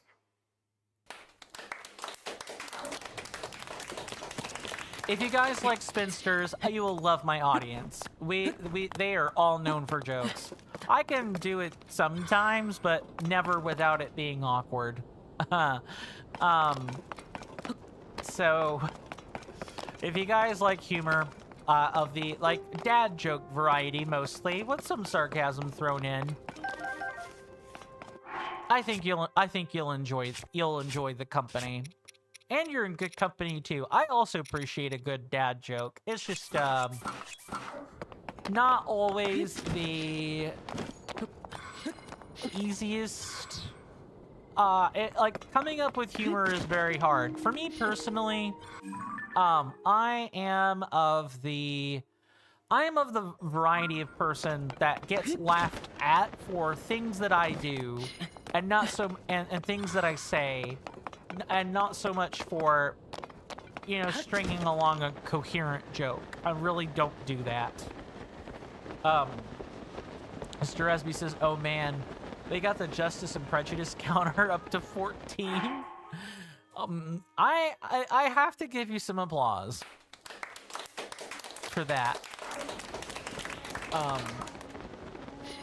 You have not called it by its correct name other than like once today, which I know is purposeful, by the way, and I don't need you to change anything. I'm just making an observation.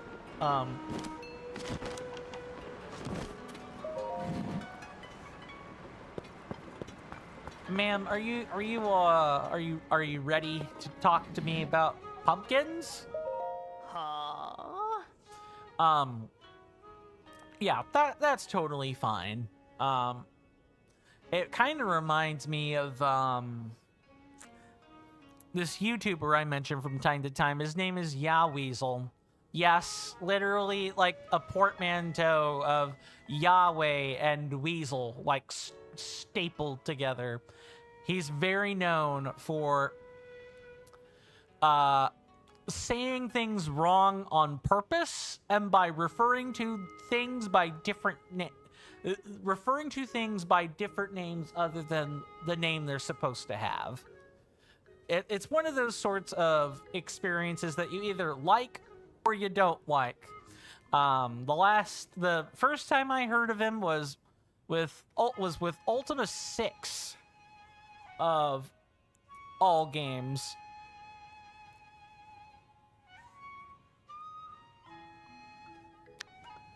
And the latter episodes were just very funny.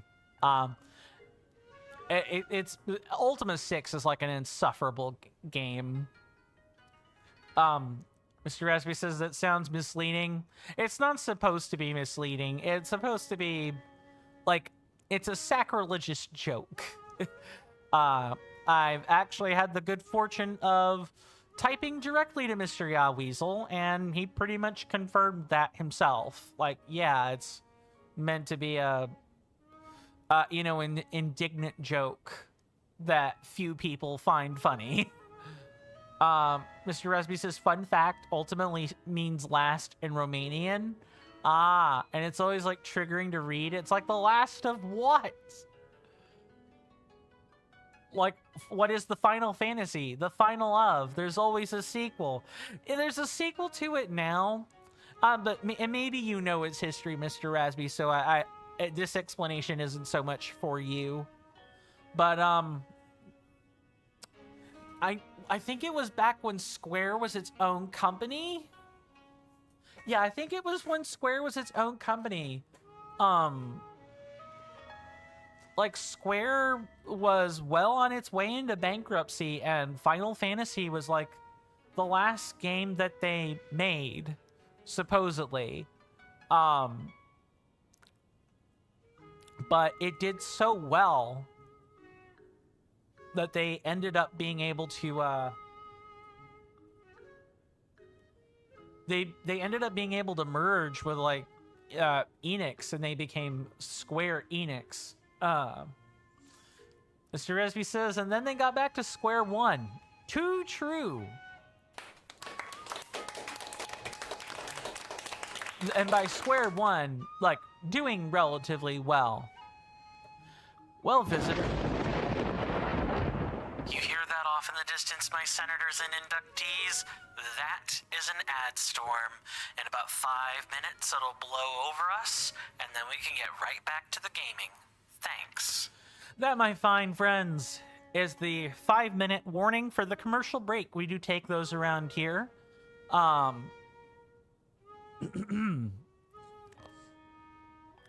do it mostly for the folks on Twitch, so that they're not stuck watching pre-roll. I hate that I have to run mid-roll, but this is just the best thing that I found that works for all parties involved. Or so I like to think, anyway. I really want to thank everyone for hanging out with me today. I know that the beginning got off to an awful start, but I truly am thankful that people have stopped by anyway, despite that awful start, and I think we've picked up rather nicely, even if a tad bit slow for my liking.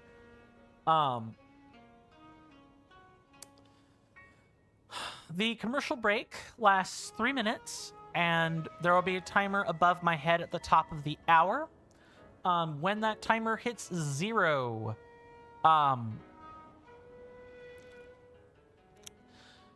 sorry, my brain is not firing on all cylinders. As soon as that timer is over, we'll be back to gaming, like, no problem. Thankfully, I don't have to do the involved chill right now. If you guys do like my content, or you like my audience, or you like me, and you want to support the channels for free, consider liking the video on YouTube and subscribing, as well as, you know, following on Twitch, or vice versa. I also have a Discord server, which I believe the bot is going to be making its rounds on that in a second for YouTube. I might be able to type out the command. Let's see.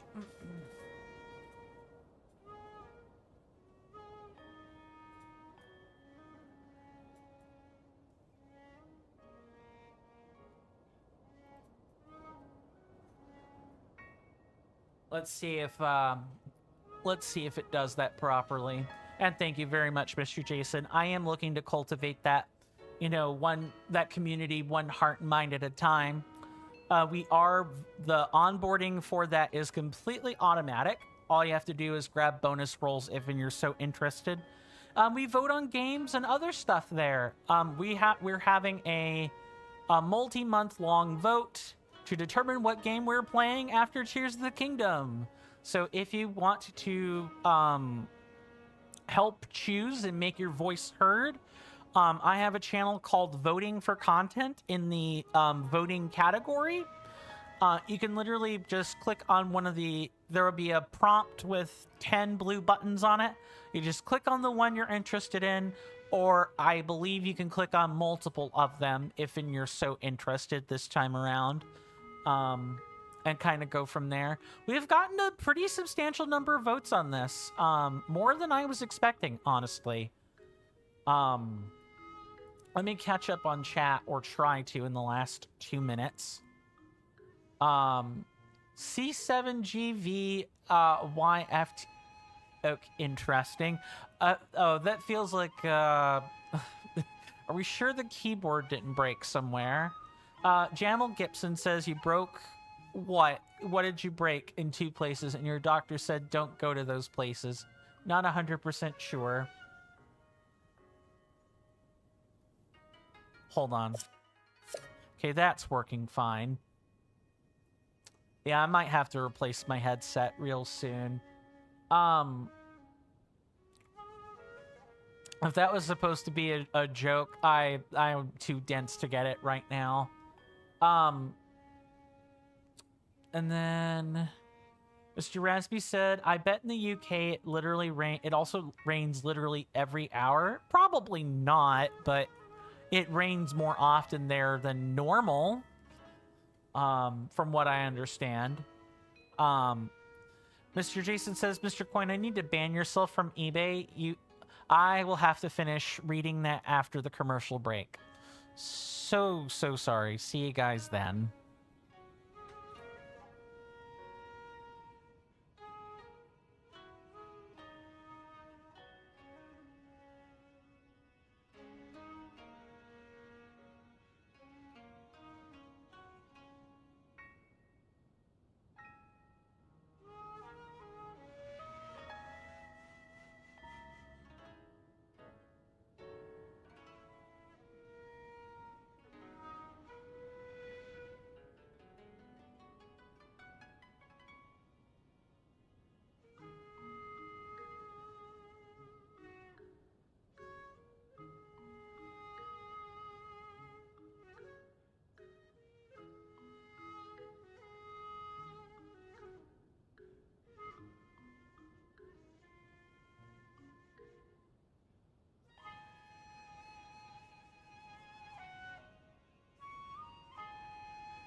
Sorry about that, everybody. I am back.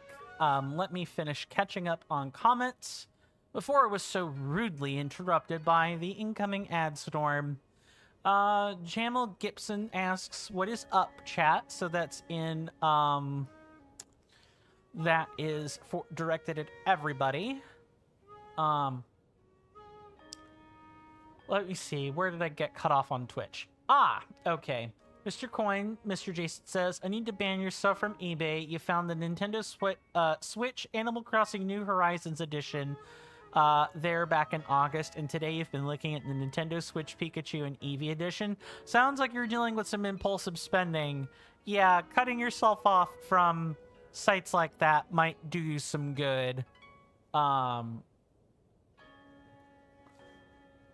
then Mr. Jason asks, oh, hold on. Mr. Jason complimented, let's see, Jamal's joke. I think that, I guess that's what the implied comma would be there for. Then Mr. Jason goes on to say, Mr. Coin, a question. Does your Discord allow for themed roles for Spinster and Moderator? Spinster, no. But Moderator, yes. They're called Praetors. Praetors. Praetors. They're based off of the Roman council position of the same name. And I have a Praetor on the board already. That would be Rowan Darcy. There are a couple of stipulations I have with the Praetors. I'll discuss that with you more in private, Mr. Jason, since you're bringing that up. Yeah, we can discuss that. Mr. Raspy says, well, Mr. Jason is banning himself from eBay, it seems. I mean, like I said, sounds like some impulsive spending, and it may do him some good to not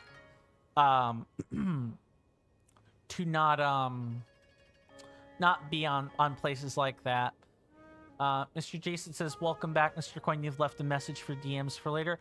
I saw while I was on break, but couldn't really reply to them. Mr. Raspy says, I want to counter Coin not saying sorry about that after commercial break, but it'd always be 0 Kappa. Too true. Too true. Mr. Jason says, you need that roll. Right. And that's when we're caught up. It just makes sense to emphasize your mods. Yeah, which is why I have the Lanedell Praetors. I believe that is the full name of the role. Yeah, I have that emphasized.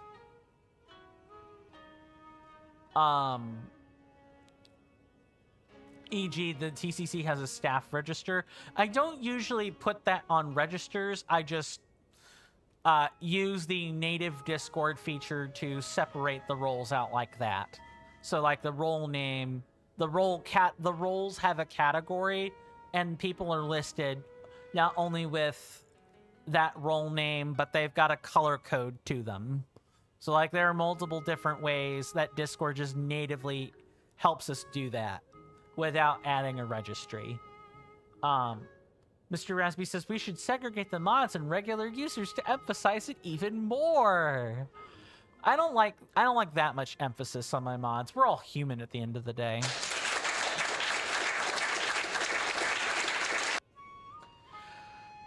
Jamal Gibson says, do you know what Ninjago is? No, I'm afraid not, but I would be interested in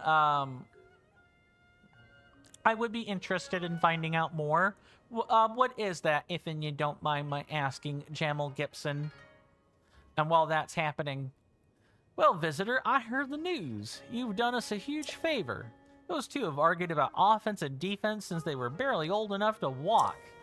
They just praised each other's vegetables, and now it's like a brand new day for those old coots. We've also got some stock back in, so it's happy days all around. That reminds me, please take this. Yum, Endura carrots. Applauds for humanitarianism. Why not? Applauding for humanitarianism is fun. I also thought it might have been a joke. Or like heavy sarcasm. Which I guess it kind of is, but It's sarcasm that I relate to. What can I say? Highly valued as a medicinal plant, this carrot contains large amounts of nourishing energy. When cooked into a dish, it boosts your stamina beyond its maximum limit. Mr. Jason says, yeah, we'll talk more in DMs as you left to start the conversation anyway. Yep. You just feel a little odd being a mod if you're not reflected as such in your halls. Fair. Jamal Gibson says it's a Lego show. That would explain why I don't know what it is. It's, I'm not the target audience for Lego shows. That would be young children or teenagers, depending on what Lego reference you're trying to make. That's called an Endura carrot. Cook it to gain stamina. It's a precious natural remedy. It's been prized since old times, and it's become remarkably rare of late. Please take it with you on your travels. Thank you, truly. Please drop by anytime. Codger's Quarrel. Steen and Olkin, who stocked the general store, are back home at their village and seem to have resolved their differences. Trissa was beyond happy to see that the two are getting along. She gave you an Endura carrot as thanks. Yay! Mr. Raspy says, ah yes, back to family friendly. I mean, we can't talk about saucy things all the time. At some point, that's just gotta give way to like general gaming conversation. Mr. Jason says, either way, it's a relatively minor thing, Mr. Coin. As you know, I try your hardest to check other Discords, but yours keep you plenty busy anyway. Yeah, the praetor role is mostly ceremonial. Like, you know, my sibling and I talk about it a fair bit when I'm over at their house. That's who the other mod is. And especially with their work life. I have bots. I help manage the server with a couple of bots. Our consul is a bot. Consul Gideon. Named after Sir Gideon Ofnir, the all-knowing from Elden Ring. You may have noticed that my server has a bit of an Elden Ring theme to it. Can you tell what game I like? But like I was saying, yeah, he's the one bot I have separated that's above all the others for like security reasons. So,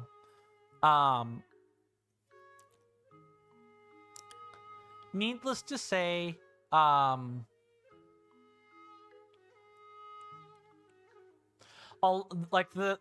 role is largely ceremonial. The most I would ever have a mod do is like help ban someone, especially if I'm not like online and they happen to spot an offending comment. You know, maybe I would expect them to act, but in all honesty, I keep pretty close eyes on my Discord. If I ever had a real job, I would maybe have more like actual real mods to help with that, but I'm perpetually online, so I can do it myself. Mr. Jason says, isn't that ironic, Mr. Coin? Most of your roles are basically ceremonial too. Mr. Rasby says, an army of unscrupulous men skilled in the application of force. Too true. That's kind of what mods are. They're versed in the application of like verbal and non-verbal force, more specifically related to servers and chat rooms and such. Jamal Gibson says, when you eat hamburger, you have less yeah. If you eat hamburger, you generally do have less hamburger. That's true. That's called object permanence. And when you eat something, you take away the object permanence. The new object permanence is the food in your stomach. Mr. Jason says, although especially the challengers, yeah, like that's a historical role. That makes sense. Mr. Coin, Mr. Jason goes on to say, you have a funny story. Listening. Mr. Rasby says, you meant the bots? They're mostly harmless. A lot of them are just notifications. Or, you know, like automated messaging bots. They're not meant to do anything. Only Carlbot, aka, you know, Consul Gideon, is meant to have any real power. And he only has real power when I allow him to have it. That's the secret.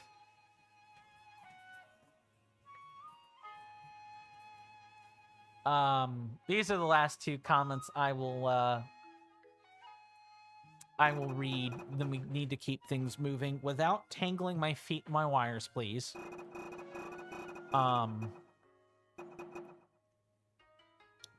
See, I guess it would be this. The improved champion's tunic. Yeah, we might as well head there. The throne room of Hyrule Castle. And that the torches are the key. We might as well go back to Hateno Village and maybe check that out. Mr. Recipe says, but Godfather for sure too. Right. Mr. Jason says the Super World Champion role in the TCC is Magenta.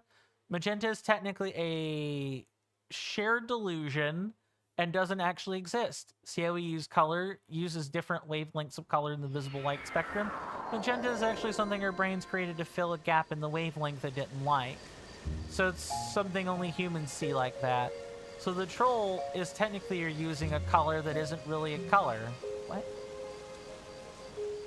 Okay, I can tell where the closing quote is. Where's the opening quote?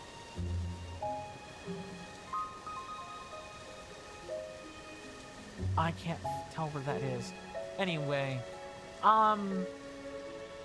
is right? That makes sense.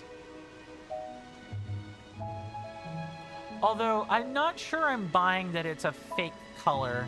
The closing quote was a mistake. Mr. Jason says, "Okay, got it." That makes a lot of sense. I was looking for that.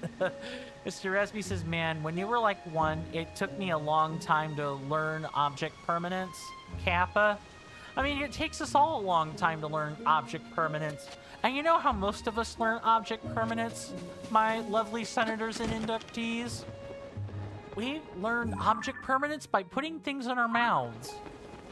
Because that's how we develop schema. It's one of the few ways we have to develop schema until we're like 5 or 3. We can learn what words are. And we learn what the sounds of words are more than we learn what the meaning of the words are. We don't learn that until we're like 6. Mr. Jason says, so they do all of my levels and then my Super World for a troll. Fair. Jamal Gibson says, have you seen Dragon Ball? When I was a little kid, yeah. Maybe around 8 or 10. And I'm 33. So I would have been, what, early 2000s? When I first saw Dragon Ball, and that would have been, it certainly would have been a rerun by then, if I'm remembering right, because Dragon Ball Z was like the bigger thing, and with occasional Dragon Ball reruns. But I have seen it in bits and pieces, never the full series, and certainly not what it is today. Mr. Rasby says, I think I look magenta to women, Kappa. Oh, so you mean to say you look fake and not at all real to them? That's dark. It's certainly not a dark place. Oh, no, not fake. Just not visible. Oh, see, that's different. See, that's different. You're not alone in that, Mr. Raspy. There are a lot of men who feel invisible to women. Have you heard of the 6 feet, 6 figures, and 6 inches line? Or trope that women in the dating sphere, some really loud women in the dating sphere have set as a target goal for gentlemen. If you're not 6 feet tall, making 6 figures. Or the rough equivalent of that in Romania, of course. And you're not, average in the nether regions. Along with a few other things. These women don't even see you. They're not even looking at you. they're competing for 20% of the gene pool rather than what they actually might be worth or what they deserve. And to be fair, there are men that do this too. I'm not saying that only women do it, but some women have been really freaking loud about that lately. To the point that some women, if they're really tall, will bend down and ask you where your parents are. Mr. Raspy says, I think brown was a fake color.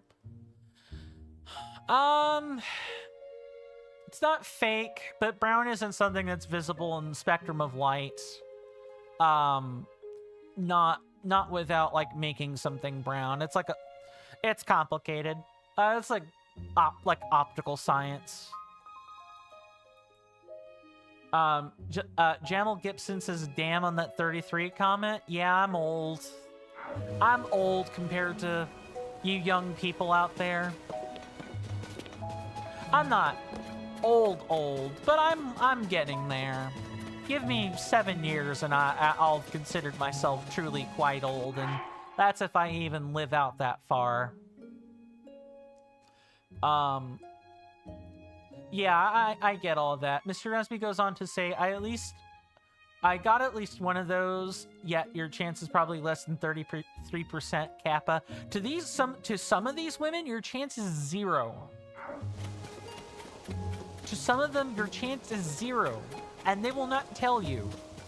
They will ghost you, they will waste your time, they will lead you on and string you along.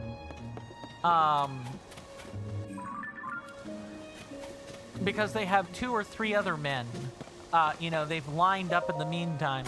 Yeah, there are men that do that too, but there are women that complain that men do this, and women also do this. It's very hypocritical, and really the complaint isn't so much about the fact that it's happening. It's bad that both men and women string each other along for dates or validation or, to troll people. That's actually really bad. I forget. Oh, right, I forgot. The journal we're wanting to read over again is here.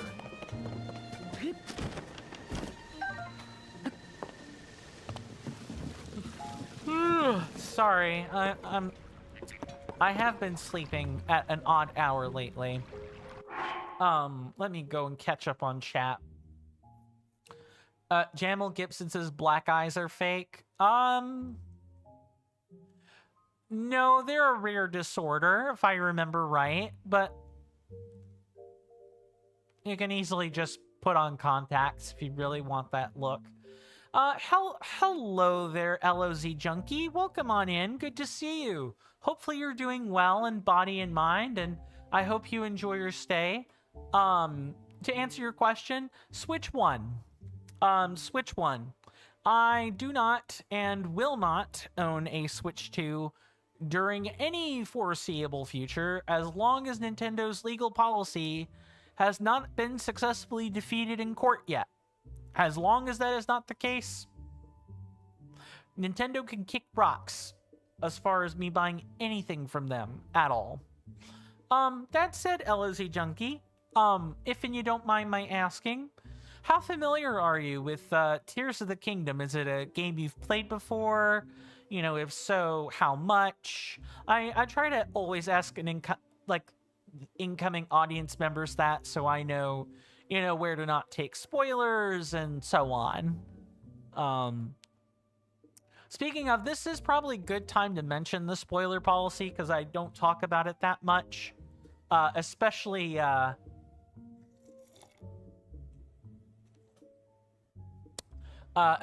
because, we're dealing with side quests, so it's not pertinent right now. Mechanical spoilers are fine. Quest spoilers are okay. But no story spoilers, please. There are some things I can intuit, based on my knowledge of Breath of the Wild when we beat that game, but, this is a first-time Let's Play. I do want, those that are experiencing the first time let's play together to also be able to do that without spoilers. The story is the only thing I care about. That's not that I care about being spoiled. Everything else is fine. Let's see. Oh, I missed one. Mr. Raspy says, you probably don't want someone who's looking for high stats character. Yeah, you don't. Like men and women that say those things are shallow. They're looking for shallow. They're exhibiting shallowness. Mr. Raspy says, not going for 100% achievements run. Ah, yes. Now we have a junkie too. It's just the name. Mr. Jason says, Mr. Coin. Okay, listening. Link is the main character. Spoiler. Yeah, the most milk toast of spoilers. Mr. Raspy says, where do car spoilers fall on? Obviously mechanical.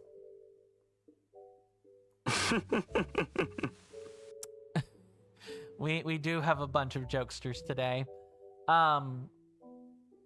But unless you want to spoil auto building, that car spoilers are not really a thing. Let's see. LOZ Junkie says you've beaten the game at 100%ed Tears of the Kingdom 5 months after release. Impressive. That's really nice. So since you've fully completed the game, LOZ Junkie, if and you don't mind my asking, did you generally like Tears of the Kingdom? And if so, what drew you to the game? What compelled you to complete it? Was it the gameplay, the story, the musical number? There are some people that have played games just for the music, etc., etc. I like Tears of the Kingdom, and I like the mechanical depth to it, if nothing else.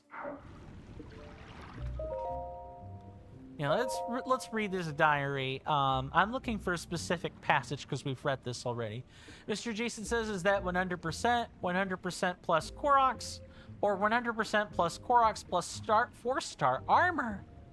There's a difference.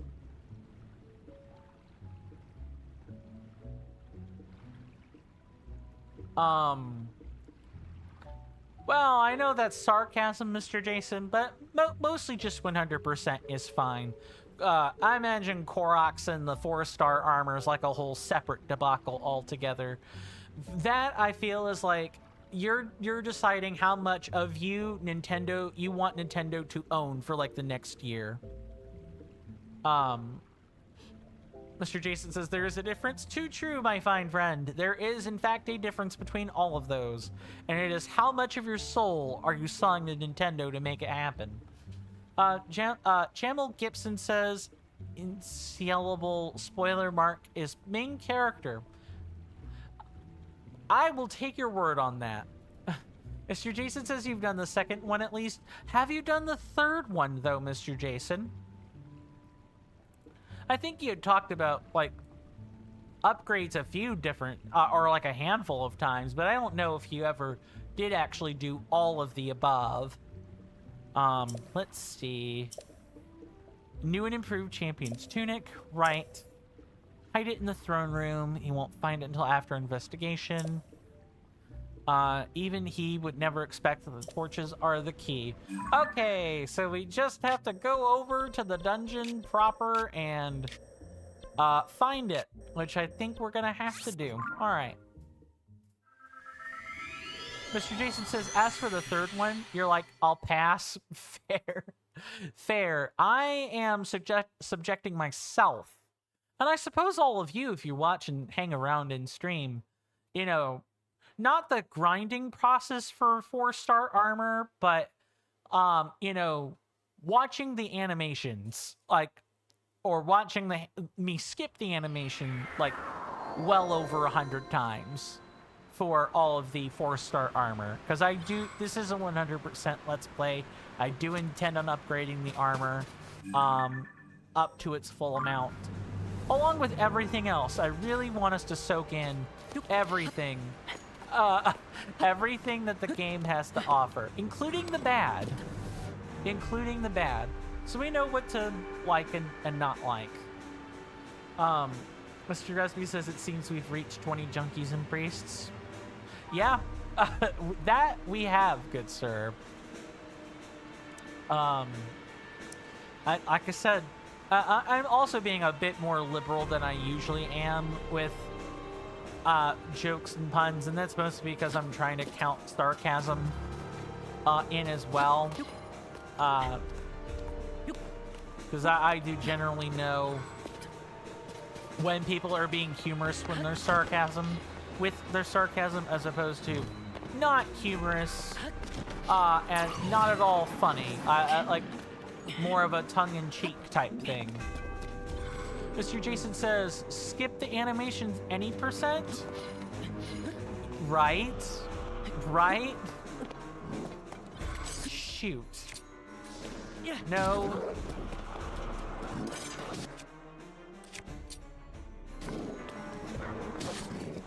It's one of you.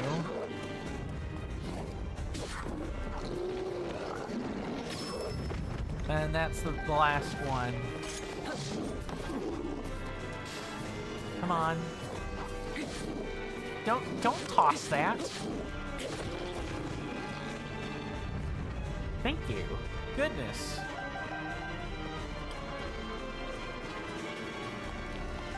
Oh, actually, we can like use these. That's 3 sticks that we could use to make new weapons with. I should be paying attention to that. Make that 4 sticks.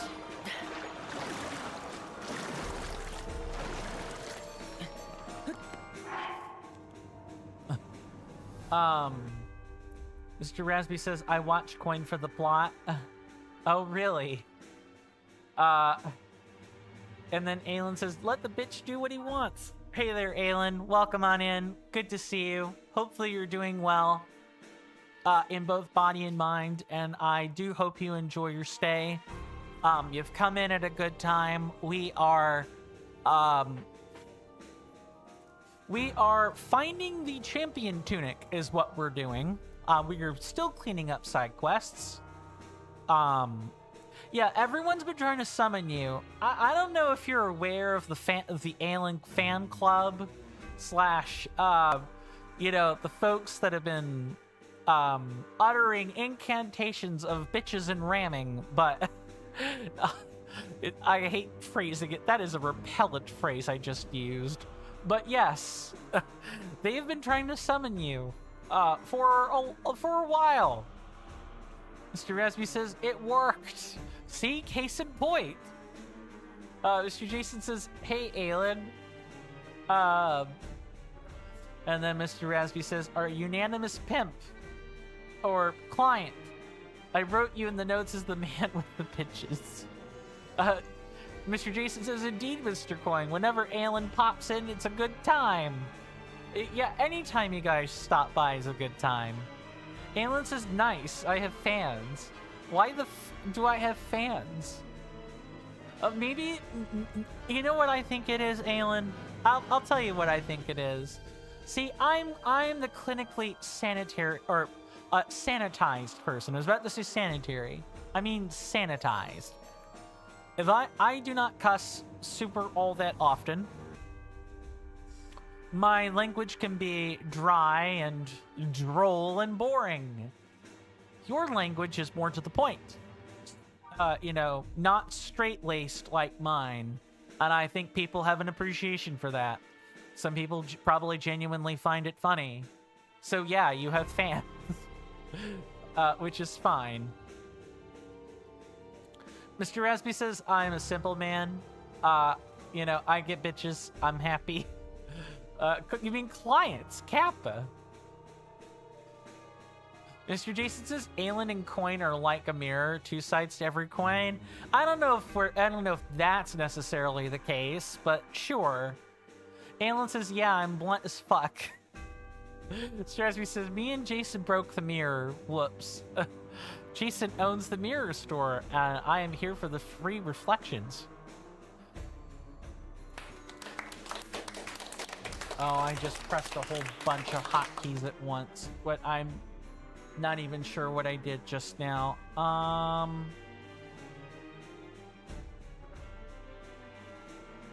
Okay, I think it logged only the one key.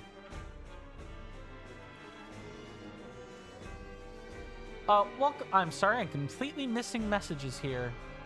Welcome on in, Olivia Ennislot, J5R. Welcome on into the stream. Good to see you. Hopefully you're doing well in body and mind, and I hope you enjoy your stay. You ask, is Tears of the Kingdom better than Breath of the Wild? I don't know about that. I think they're different. I think they're different games. Like, just totally different games. Well, I shouldn't say totally different. They're on the same engine, right? They're on the same engine. The mechanics are similar. If you like a more confined game, that kind of knows what it wants and it doesn't overstay its welcome, yeah, Breath of the Wild might be the better game for you. If you're like me and you don't mind the kitchen sink being tossed at you, or you just like really expansive overworld game, like open world games, maybe Tears of the Kingdom might be a better game. It's kind of hard to say. I do intend on actually doing a video essay about this when we've, all kind of mentioned our opinions about this at the end of the game.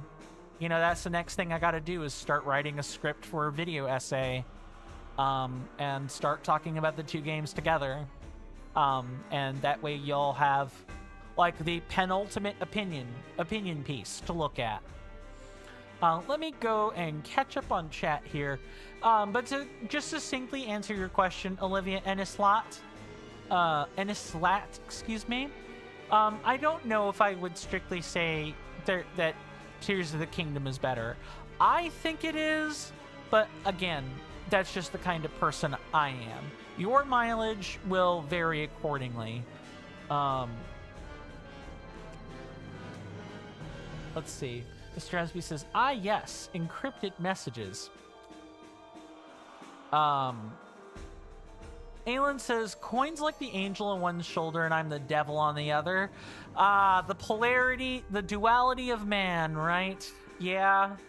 I don't know if I would necessarily agree with that tendency, but as I often explain to those that have seen my impulsive, angry side, I'm the nice cop. I'm the guy you don't want to make mad. Because if I'm mad, if I'm angry at you, you're gonna know it. No, I'm not gonna beat you into the ground or anything like that, but you will know I'm upset with you. And I will refuse to hold anything back. Other than like dark urges and impulses. That I will hold back. Jamal Gibson just subbed. Thank you so much for the subscription. Unfortunately, I do have notifications for that stuff on YouTube turned off due to Twitch's policy. But I really do appreciate the sub nonetheless. And the same will go for Kick when I get ready to stream on that. I hate it. I hate that Twitch has decided to pick that fight, but not much I can do about that.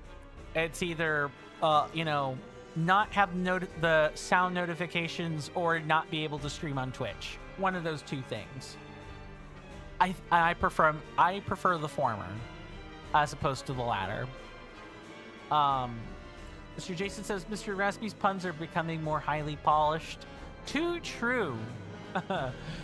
Jason's the effing godfather. Too true. Okay, that is... Got someone. Okay, you guys are talking to each other. Mr. Raspy says, I'm making an offer the recipient can't refuse. I see. The duality of coin. Heads and tails. Yeah, I hate that I often talk about my... I often talk about this. I'm gonna like move while I'm like mentioning this. I describe my personality as that of a roiling storm, and I truly do mean that. It's one of those. I am nice to my friends, but if someone has truly earned my ire, they will feel every prickly word, every cold stare that I can chuck in their general direction. They will feel my anger. And they will feel it through the deadpan silence that is my personality. I try not to extend it further than that, of course. That was a story from. That was certainly a time when I was a younger man and not even a full-grown man yet, and I just I lacked impulse control. I have it now, and I'm super thankful. Mr. Rasby says, highly recommended the sub on Twitch too for consistency. Why not both, right? I mean, I do recommend, you know, if you're subscribed on YouTube, that you follow on Twitch, but subbing on Twitch will cost you, though. I don't recommend that. Although maybe that was the whole point of the sarcasm. Mr. Rasby says you ought to read the banter between us. I try not to because, you know, in some cases, like, it's too targeted for people to make much sense of what the banter is supposed to mean. Also, this is something that I've talked about with my sibling, but I'm going to finish my previous train of thought first.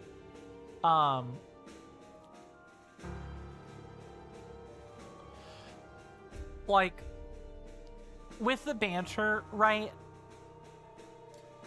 Like, I'm in this weird nebulous position where if it's not directed at people, like no one's using the whisper function or like the @ function on Twitch or YouTube or whatever, I have to like interpret that, oh, someone's talking to someone else. I shouldn't read that. So I'll start to read it and then realize midway, oh, yeah, this is talking at someone. I shouldn't do that. At the same time, though, if people aren't actually watching the VOD or they're just kind of listening, if I don't read it, they won't know what is going on. It's really strange.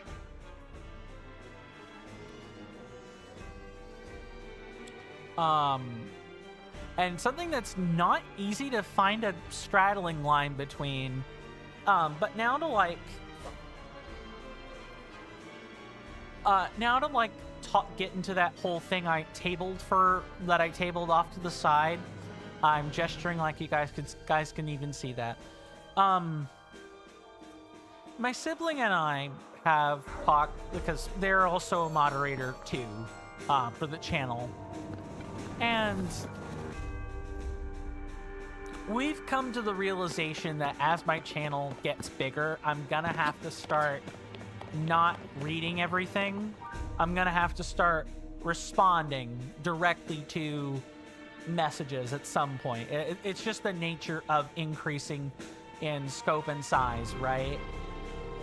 So, for example, Mr. Rasby is saying, one does not simply become the concilier. Eventually, I would just have to take a second to read it and say, ah, yes, Rasby, one does not simply become the concilier. And kind of go from there. You know, I would just have to trust people to know that I'm replying to a chatter to an audience member when I say that, when I'm replying. And eventually it'll have to be every message. It's just something I think about. I'm not at that stage yet, of course, but that is part of my reasoning for why I don't read the super specific stuff. It's trying to find that balance. Gemma Gibson says, who joined first? They will feel my anger and rage. Can't tell you, because I don't know who the first subscriber on YouTube ever was. Could not tell you that. I might be able to find out, but I don't know how much that's worth digging for. Jamal Gibson then says, TikTok baby for sure. Are you referring to yourself there? Because if so, I understand that. You know, lots of people like TikTok these days, but if not, I'm curious as to whom or what you're referring to there. Mr. Jason says, sometimes the banter is the best part. Too true. Too true. I do try to, like, read the banter, I just don't read it out loud. And I typically try not to respond to it. Again, it's all a part about finding that balance. Mr. Rasby says, sometimes it's funny and it's public, or continuation, it's nice to have those. Right. Right, and that's the thing that makes it tricky, right? As especially if people aren't, like, using the whisper function on Twitch or the equivalent on YouTube or whatever, it can be hard to tell for me. I don't know where other people sit on that. Mr. Jason says, I highly doubt that me and Mr. Coin would fall out because I feel a mutual level of respect. You admire Mr. Coin, I appreciate that. And I'm glad he's part of an executive team, of your executive team in TCC. But if we ever did have a misunderstanding, you're more than welcome to submit an official ticket. I'll get back to you in 30 days. I get the feeling the ticket isn't gonna work if I do that. But it's fine. Mr. Rasby says, but yeah, you don't have to read the explicit, specific, boring stuff. Sometimes we're just passing info. I don't know why I did that, but that was the game clearly telling me I should be moving on. Mr. Jason says, yeah, even board members have to go through official channels. Mm-hmm. Mr. Resby says, I take my news from there, meaning TikTok, and that's Kappa. Yeah, don't take your news from TikTok. Like, there are unaffiliated, non-syndicated news hosts on TikTok, but TikTok is designed to, appeal to the lowest common denominator. If your research consists of TikTok postings, you're going to find that it's gonna fall short, in my personal opinion. Mr. Rasby says, if it's a bit worrying to read targeted text on your channel, you and Jason can sign a contract to tell you it's not a good idea if it ever happens. Perhaps. I think what I would probably want us to do is that if you're trying to pass information along, at each other, and then I definitely won't read that. If you're wanting me to read it, then maybe we could not do that, and then my assumption will be I won't read it out loud, but if there is something worth responding to in there, I'll respond to it, right? I think that's a good compromise of, me not drawing out conversation time even more by reading every little thing under the sun, while also giving everyone due respect by reading the sentence in the first place. Okay, I definitely feel like I did not go in the right...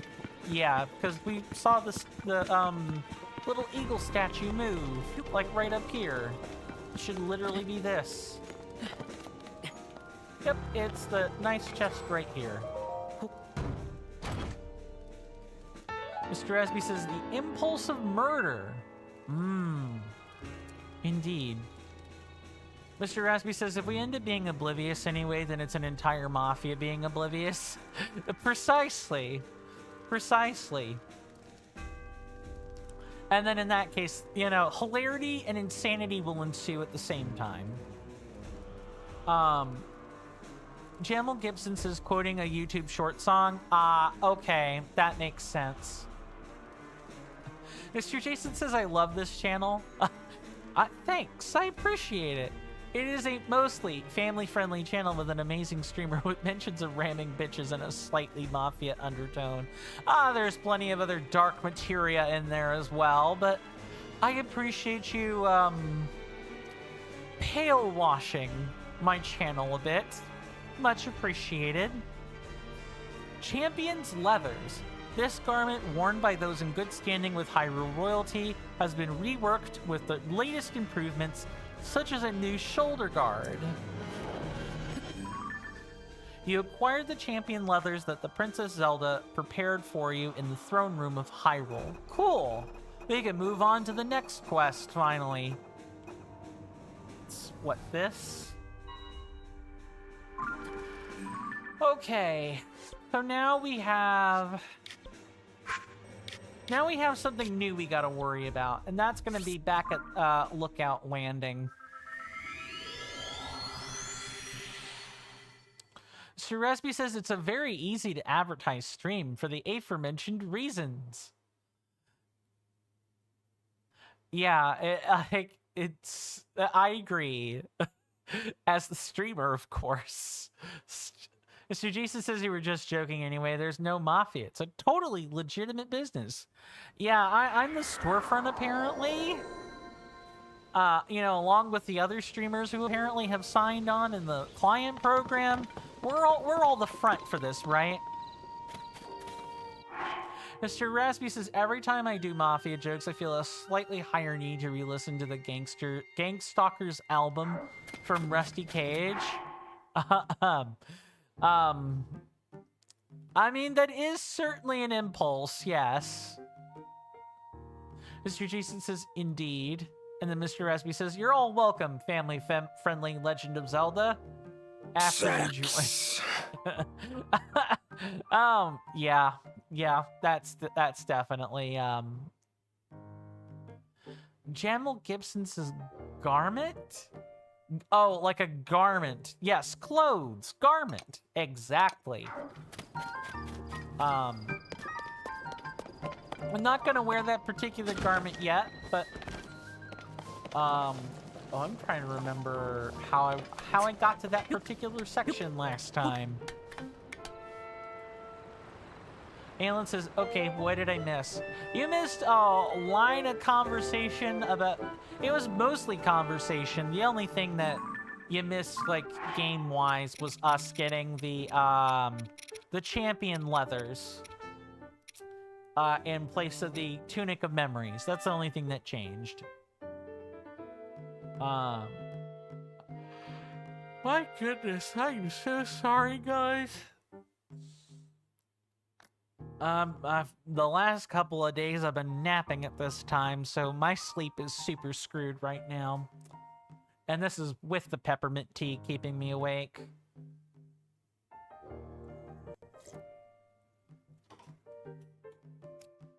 Let's see. Yes, we rammed absolutely nothing. That, like, other than that, that's,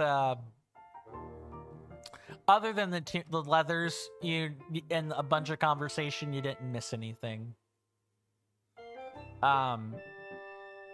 Let's see.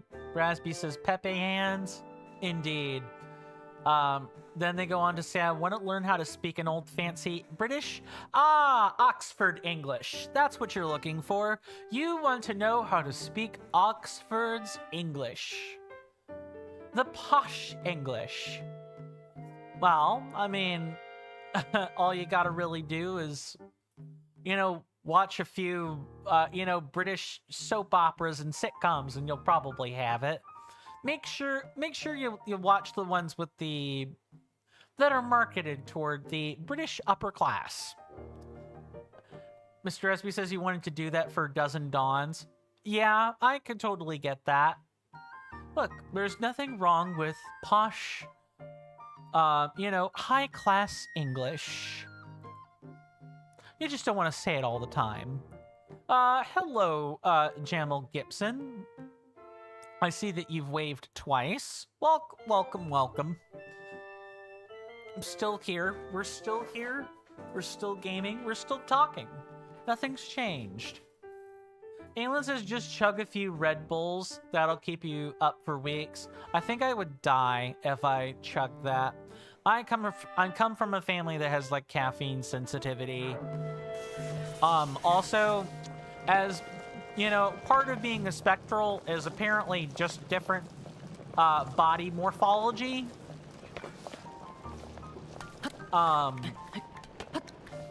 And one of those things is that caffeine does not work on me. Alcohol also similarly doesn't work on me. I sleep when I drink that stuff. Good heavens. Yeah, right, exactly. So it's murder. Yeah, you drink enough caffeine. Well, I mean, drinking enough Red Bull to kill you in your sleep is kind of like feeding a dog like a whole milligram of chocolate or caffeine. It stops their heart. It literally beats so fast that it stops.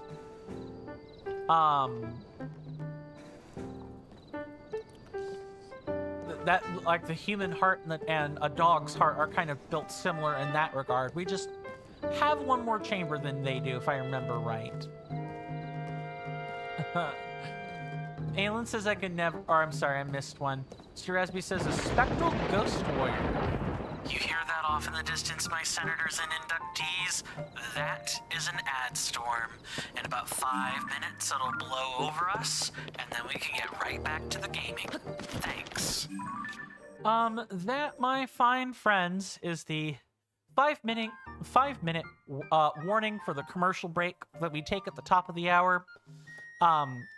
I've like stalled the shilling a little bit because I didn't feel like I really earned it in the first hour. We're gonna have to take that major shill now. But first, I do appreciate everyone, hanging out with me. I really, truly appreciate it. You guys have been a blessing. I mean that. We do take commercial breaks at the top of the hour. There will be a timer above my head. It's 3 minutes long. When that timer reaches 0, I'll be back at my desk. I highly encourage everyone to take a break at the same time so that we don't miss out on anything. And, when it hits 0, I'll be back at my desk and we can pick up where we left off with the gaming and everything. I've talked about the free, easy methods to help the channel out with subscribing on YouTube and following on Twitch. And of course, you guys being here is more than enough for me. But if you do, if you do want to be financially generous, and chuck some change at me, I do have a Linktree link underneath the video player on Twitch and in the bottom of the description on YouTube. It's against the law. That has links to Coffee, Patreon, and like a couple, and the Discord all at once. If you're going to chuck change at me, I highly recommend Patreon or Coffee. It's $1 a month. You get early access to the thumbnails I make. Other Discord benefits. You get an extra vote when we vote on things like that. Small stuff, but still stuff. Nonetheless, I wish I could offer more stuff, but I kind of have to have a real, honest, bona fide job to do that. But I can at least offer the small things that are honestly worth about $1 at best. I'm trying to think if there was anything else. Of course, there's also Twitch. You do get some emotes, and you get the ability to cut out ads if it is Twitch tier 1 or better. I'll let you guys fiddle around with all that stuff, again, either in the description or underneath the video player. I don't like telling people to, I don't like begging for money more than I have to, because that's essentially what that is. It's kind of sucky. I know people don't like it, but gotta get the shills out of the way. Alan says, I can never imagine you drinking. I have drank before, like a 12-ounce can of Red's Apple Ale. I fell asleep. And a thimbleful makes me drowsy. So I just cannot hold alcohol. I can't. So I don't. And I don't overload on caffeine for the same reason. It doesn't work. It just puts me to sleep. Mr. Rasby says, when Coin drinks alcohol, he gets sleepy and bored because it's not usually hard enough. Kappa, I wish. God, I'd love to have the tolerance of an ox for alcohol and, you know, caffeine, but that is not what I was gifted with. I was gifted with the ineptitude to hold liquor, which turns out to be a benefit because my family is somewhat predisposed to alcohol addiction, mainly on my father's side, but we do tend to often, you know, deal with alcohol issues. Mr. Rasby says that is British weather, but first a segue to our sponsor. Indeed. Mr. Rasby says three free easy ways to make money. Man, tie your tongue over that. My bad. Alan says I'm never tired unless I'm sleep deprived. I will have to finish reading and catching up on messages after this commercial break. See you guys then.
Sorry about that, folks. I am back.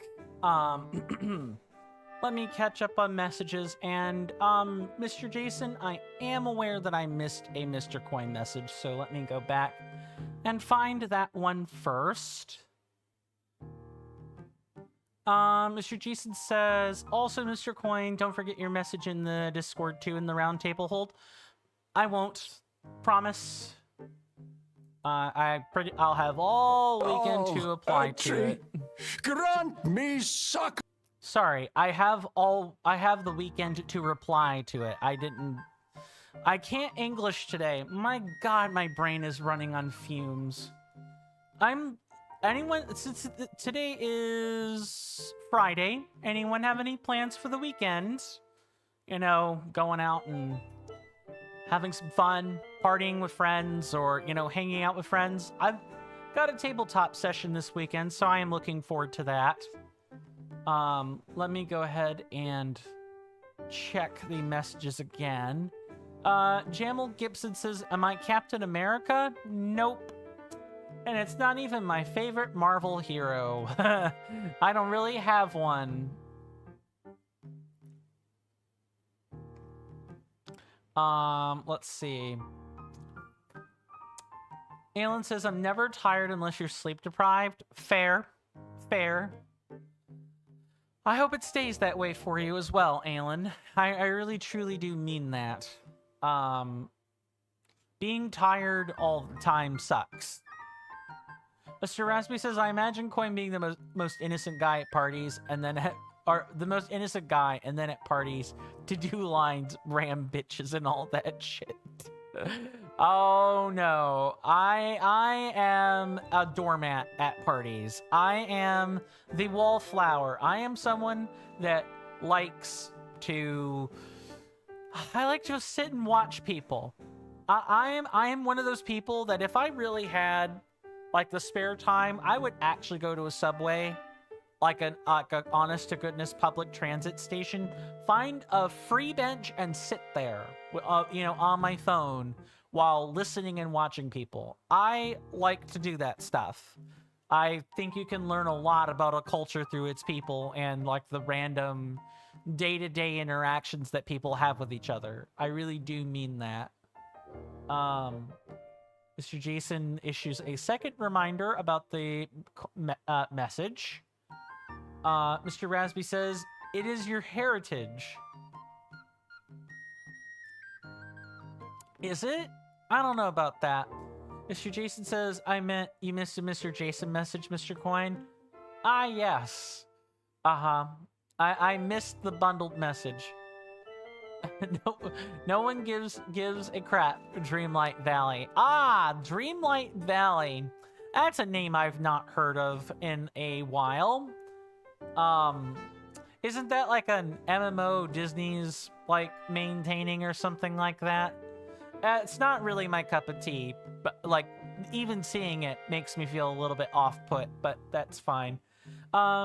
Let's see, Mr. Rasby says, oh, you were just referring to what Jason happened to have mentioned before your text, which you totally read after writing yours. Ah, indeed. Indeed, Mr. Rasby, Mr. Coin did miss a Mr. Jason message inside of a reminder message to Mr. Coin. Yep, messageception. Alan says, unlike how I'm the only one who isn't a Mr. Oh, and welcome back, Mr. Shiny. I know that I'm still cleaning up a lot of messages, and I'm so sorry about that. I was really quite behind on them. I trust that things are going smoothly for you since the last time we talked, of course. Alan, I mostly don't refer to you as Mr. because I just don't know if Mr. is the appropriate label. That's all. Maybe I should be putting 2 and 2 together, but if I'm not sure, I don't use Mr. like at all. I also don't use Miss or Mrs. unless I'm sure as well. Better not to put an honorific. That's what Mr. is, by the way, in English, for those that don't know. Those are honorifics. Those are gender-specific honorifics. So if I don't know gender or sex, I try not to say those. There's also like gender neutral honorifics like mix, MX. That's how you would say it, is mix followed by the surname or whatever, but I'm not very familiar or well practiced on gender neutral honorific usage. And most people that I know of don't use it much. I'm just not in the right circles to know how to use them properly, is what I'm trying to say. Mr. Raspy says, nobody, nothing. Coin, after saying hundreds of sentences without any hiccup and then missaying one letter.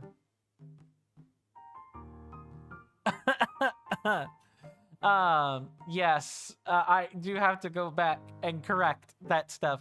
Mr. Jason says, of course, Mr. Coin, as your moderator, is part of Mr. Jason's duties to make sure the chat is safe and remind Mr. Coin of any missed Mr. Jason messages made by Mr. Jason for the attention of Mr. Coin. Sure, absolutely. Mr. Resby says, a subway to surf, and yes, watching people. Indeed. I just like watching people. I think people are very fascinating. Especially with the interactions of the opposite sex. I find that particularly interesting. Like, watching exchanges between men and women unfold is always quite something. Mr. Shiny says, I'm finally getting to the more recent texts. Mr. Shiny says, I joined just in time. You're going to have a sleepover at your friend's place? Awesome. Play some board games, drink alcohol, allegedly, and watch a Las Vegas Grand Prix the day after that? That's awesome. I don't know about the alcohol part for me, but I mean, that's fantastic. I hope you and your friend enjoy that. Along with the drink. I don't wish anyone ill that drinks. They drink, that's cool. If not, no worries. Mr. Asby says, wait, who is that? Not sure what that's in reference to. Alan says, I'm a dude, but okay. I like how it's Mr. Jason this and Mr. Coin that, and I'm just, that's Alan. He's chill. Do you want me to call you Mr. Alan now that I know? I can do that if you want. I don't want you to feel left out, Alan. Mr. Resby says, the guy with the bitches. And then, okay, a bunch of greetings. Jamal Gibson says, do I watch Demon Slayer? I assume that's an anime of sorts, and in which case, no, I don't. Let's see, Alan says, no. Okay. Fair enough. That's fine. I just wanted to make sure that, if there wasn't a communication error, that we fix it, right? I'm just a formal speaker when it comes to stuff like that. Mr. Jason says, I have no room on your TV stand anymore for your Nintendo Switch OLED model, The Legend of Zelda Tears of the Kingdom edition now, Mr. Coin. Oh. What is it? I keep hearing a weird beep, and I don't know why.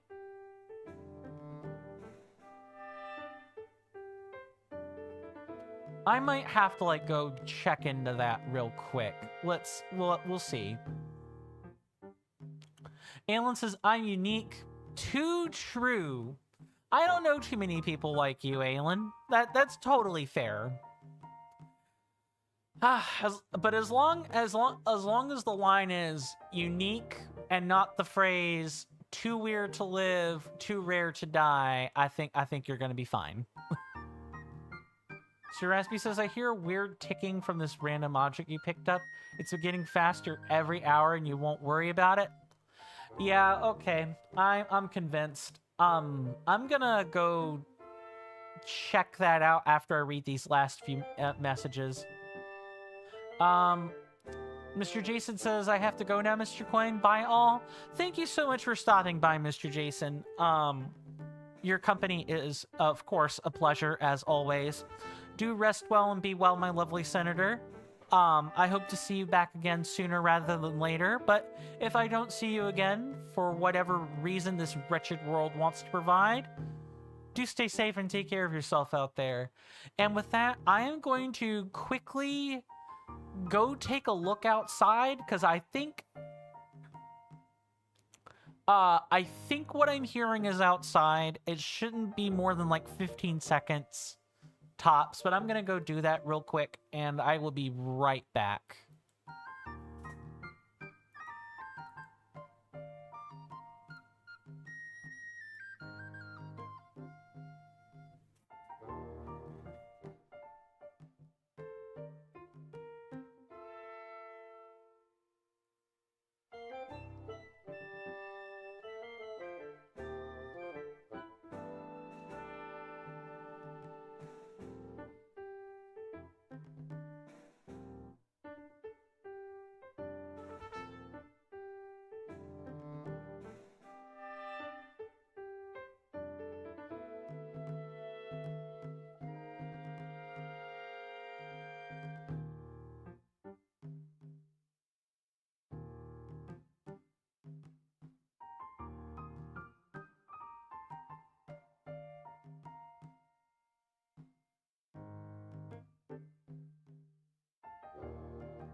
Okay.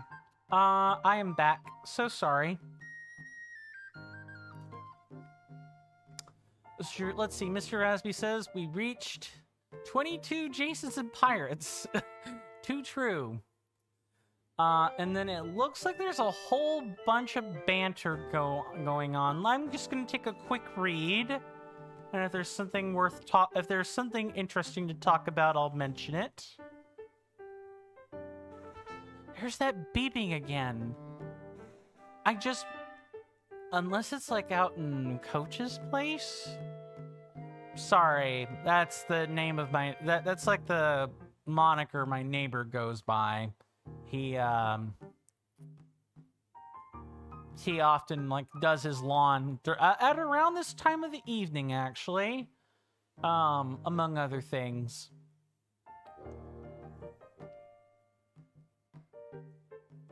My goodness. Just lots of, morbid jokes, it looks like. That's fine. Let's see. Is there anything particular out of this? Yeah, I'm glad that we're cognizant of, I'm glad we're cognizant about, you know, recommending to the lovely viewers watching the VOD later, maybe to not do certain things. It's you know, tongue-in-cheek humor. So I'm okay with that. Mr. Rasby says, it would be worrying if there were no morbid jokes. Too true. Alan says the Godfather left, bro. He did. The references usually don't stop after. Alan says, don't listen to us. We're a bunch of idiots.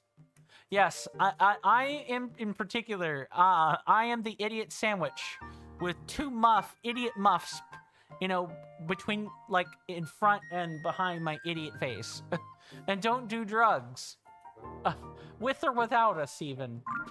Alright, let's head into the lookout landing well and try to speed things along, shall we? I've spent a lot of time, you know, talking today, and that's cool. I have no problem doing that. But I do feel like I've done more talking than playing, and I don't know if I like that. Mr. Shiny says, and if you do, share it with the class. Oh, that's just what this is. Okay. How did we get to that before? Oh, you know what? I bet it's like over here. Okay, hang on. We gotta go back here. And yeah, exactly. Don't bring any in if you don't have enough to share with the class. Can't tell you the number of times kids get in trouble for that. It's wild stuff. So Shiny says, for legal reasons, these are jokes. Too true. Mr. Raspy says, my SRI agent is already used to it. He gets it.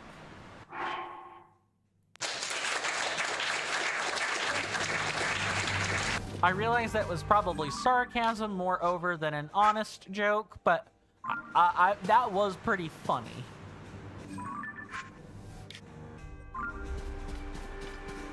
And it was pretty smooth. That was a pretty smooth joke if it was intended to be one. I'm trying to get better about that. Unfortunately, my spectral brain does kind of have a somewhat hard time with this. And this is coming from someone who has friends who, you know, joke around via pun all the time. Maybe my spectralness. I'm using the hip cool word for autism that I know definitely will confuse absolutely no one, and it's not like Coin understands why people use it anyway other than the obvious spectrum, spectral, easy reference, easy come, easy go, easy reference.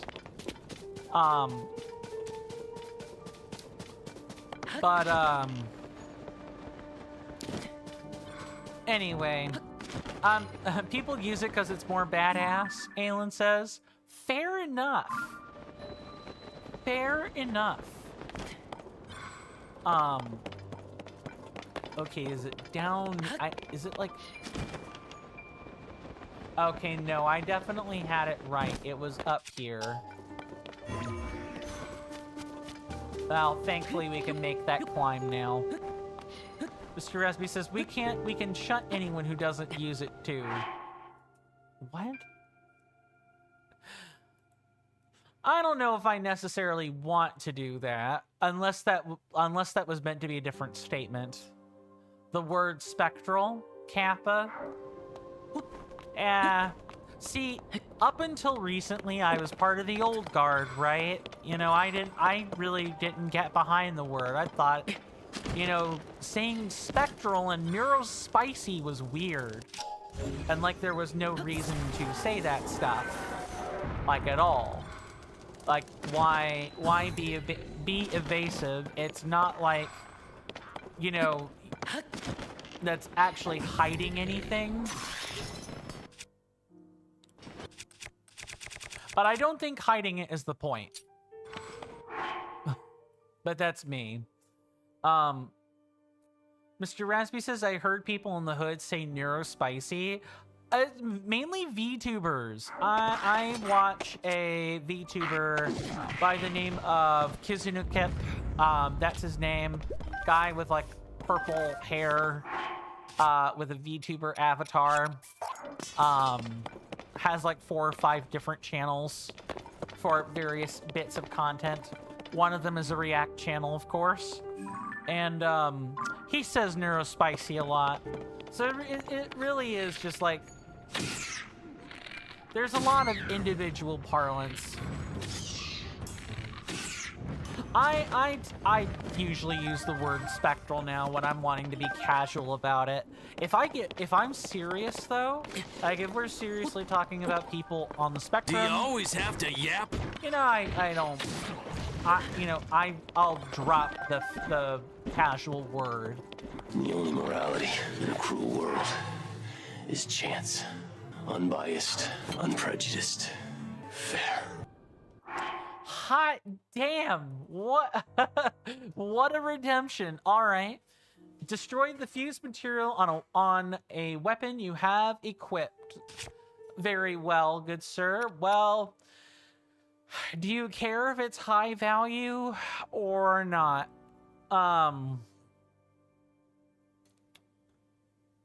I guess I want to make sure I'm not like being cheap about it. Mr. Raspy says, ever since you got shunted from that community that was coincidentally super centric around VTubing, your brain pattern matches VTubing as something you'd quietly avoid when possible. Mr. Shiny says, the current weapon? Very well. It is gone. That I don't even need to say for that, because that wasn't a particularly high value fusion in the first place. It was a level 1 flux core. So in that case, I will move to the Reaper and we can call it good. So I think VTubing, like anything else, and this is like a fine topic to get on. VTubing is a tool. If you live in there are a couple of Romanian ones, actually, that are VTubers. And they don't want to dox themselves. They don't want to reveal, like, living conditions and circumstances.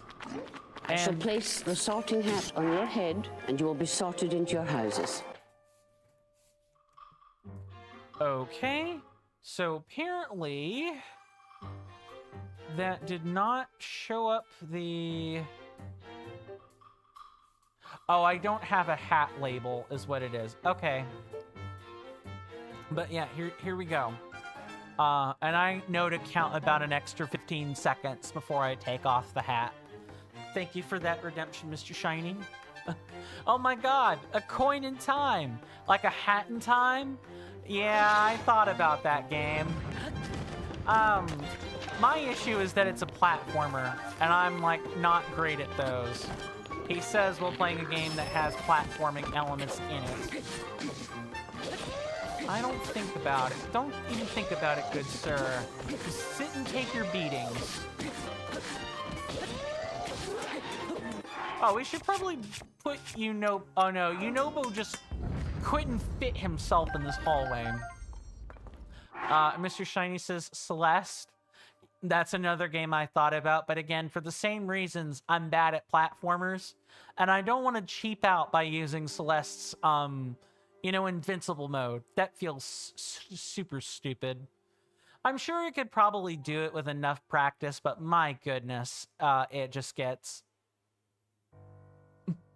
Aelin says, sit and take your beating, eh?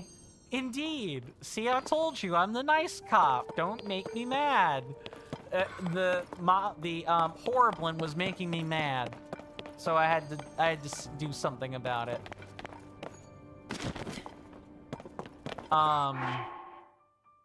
What was I saying? Right, VTubing. I view it as a tool. Yeah, there are some cringe VTubers out there.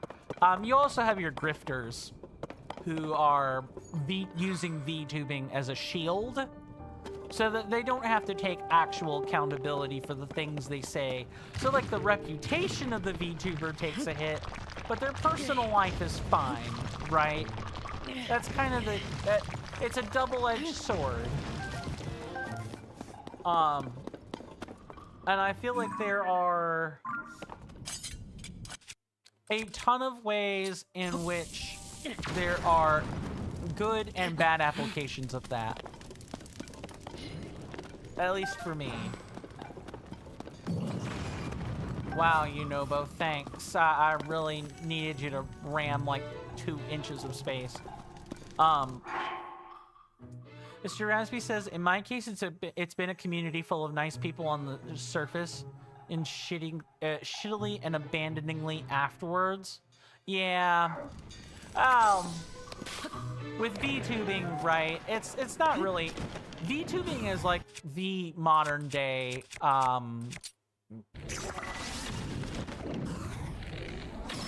Just gonna pop that down.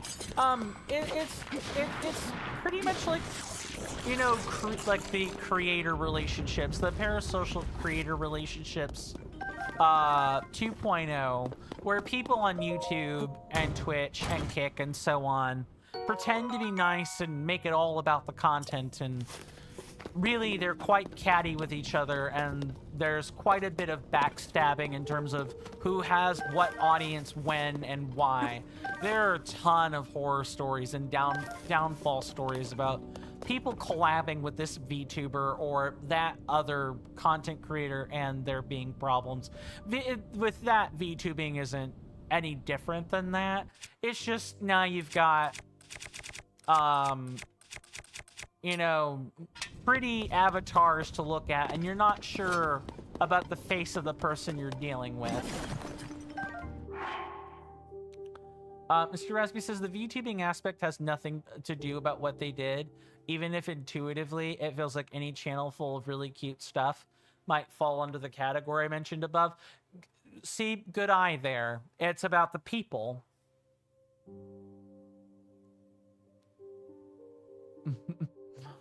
Dude, I just watched a VOD of Point Crow microwaving and washing and blending a Wagyu A5 steak.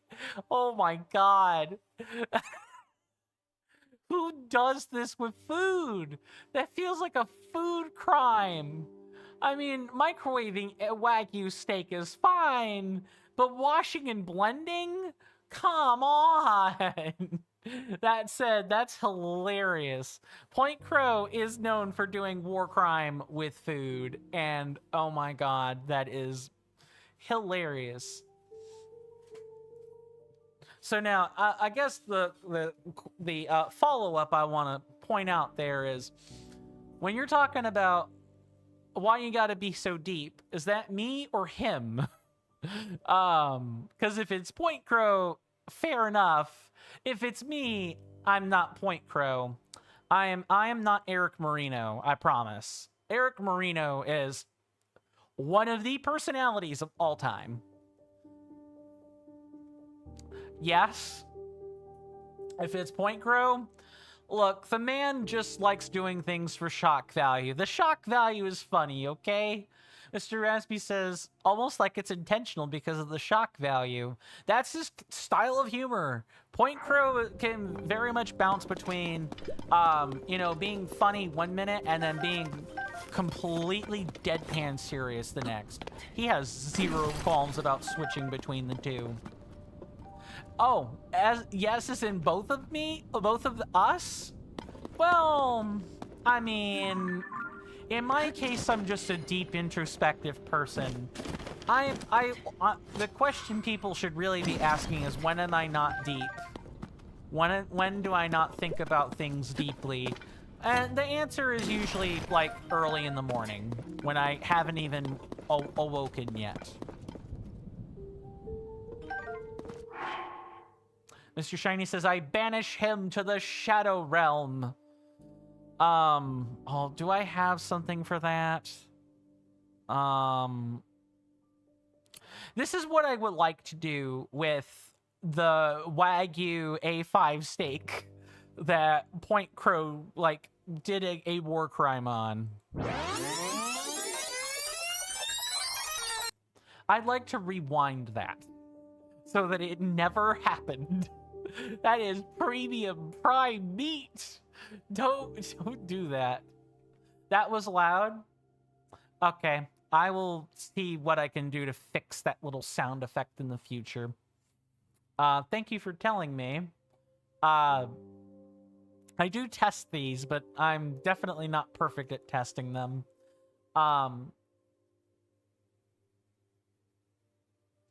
Mr. Shiny says, Point Crow sounds like a fun dude. Oh, I missed when Raspy says that's what she said. That's what they all say.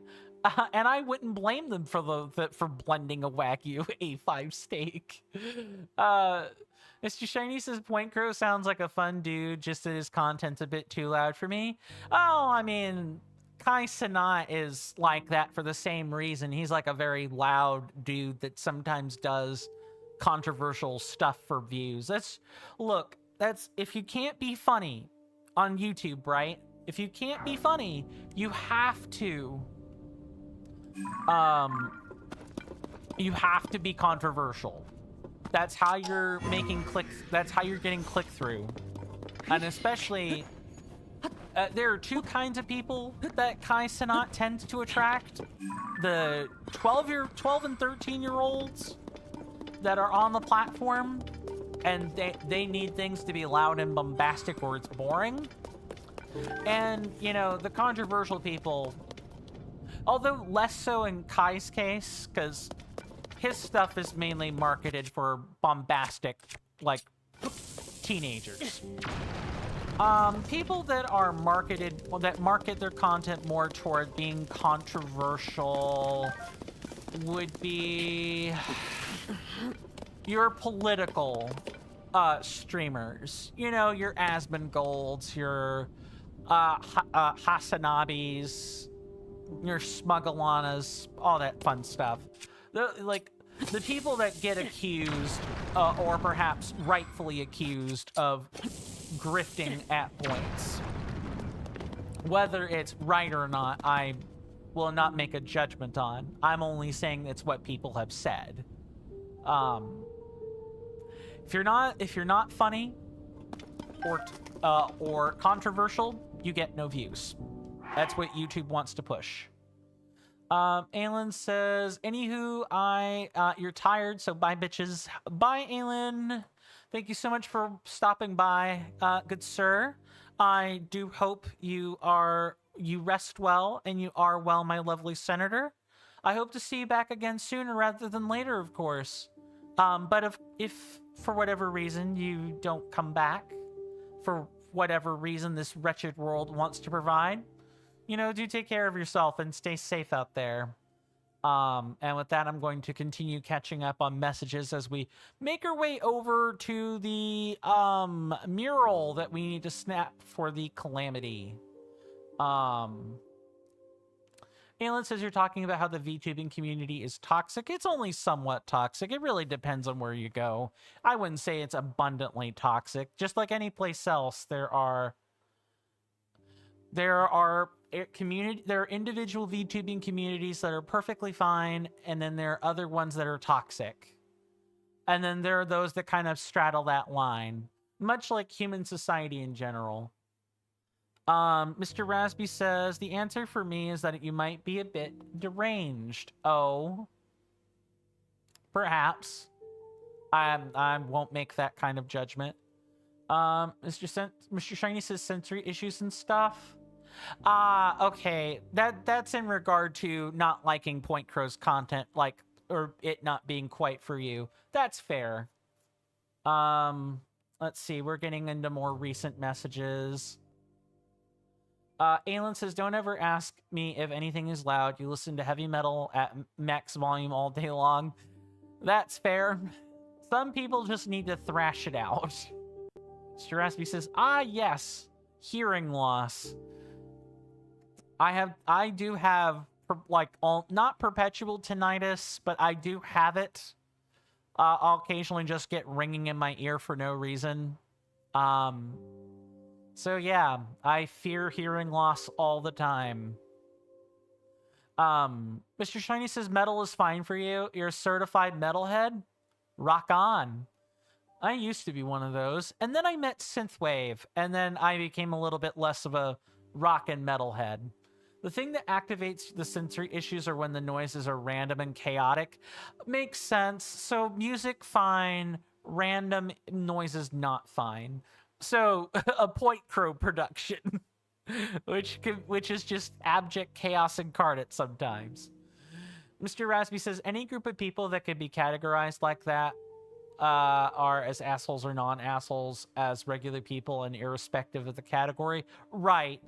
It's important that we don't label specific groups as having one tendency or another. People are a spectrum, right? It takes all types to run a village, that kind of statement. It takes all kinds to make this world. And unfortunately, sometimes those kinds are in fact assholes.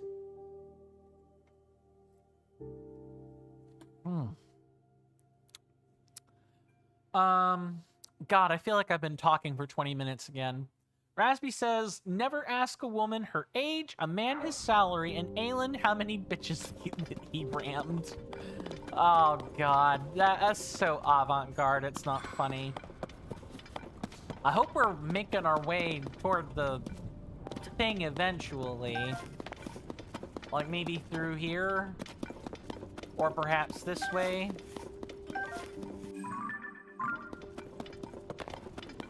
I hope at some point we're getting a bit closer to what we're looking for. Mr. Shiny says is one of the reasons you dislike horror movies and games, especially the jump scare kind. You tend to take those very badly. Ah! Someone else who is not usually a fan of horror. Yeah. Me personally, I don't like horror because I'm too skittish. Like, I have issues with that.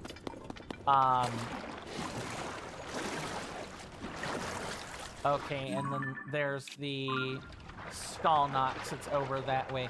Okay, what the heck? I'm trying to remember where this is. Do we just not... There's that hidden passage. And there is that hidden passage. I wonder where this is that I'm... Maybe I'm barking up the wrong tree here? Oh, yes, of course. Why am I rooting around in here? Guys, I didn't read.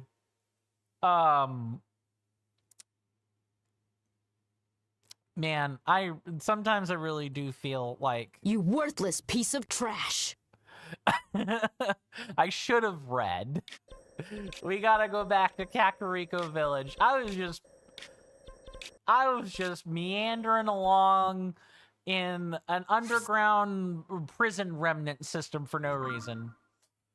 Yeah, I'm super skittish, so I tried to like get into Amnesia as a subscriber special. You guys may have been around for that. And then there were a lot of things that happened. Mr. Rasby says, Coin, I used to be a metalhead until I got into synthwave. Ah yes, respanked from tank to healer. What's that supposed to mean? Is it that synthwave people tend to be healers in MMOs or something? Or is that just a random reference? I'm fine with either. I'm merely curious. Mr. Shiny says, horrors that slowly build the tension rather than trying to be loud and make your heart stop are totally fine. You forgot to finish your sentence? No worries, Mr. Shiny.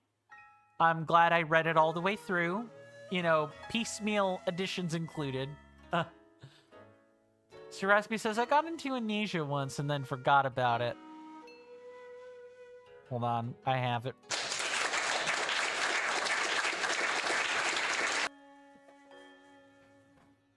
Mr. Raspy says, ADHD gang. I'm like a half step removed from that.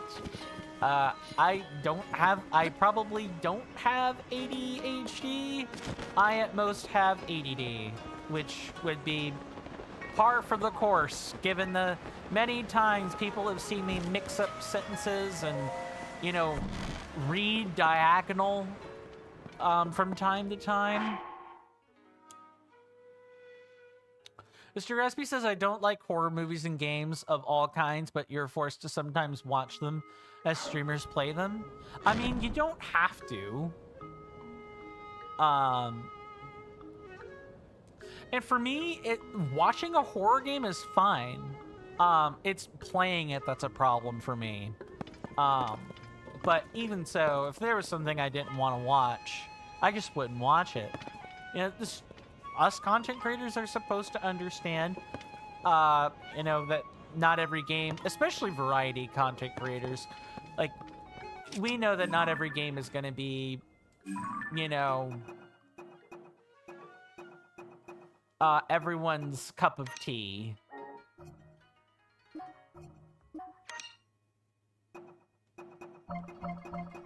Do these still mark? Yeah, okay, they do mark patterns. Good.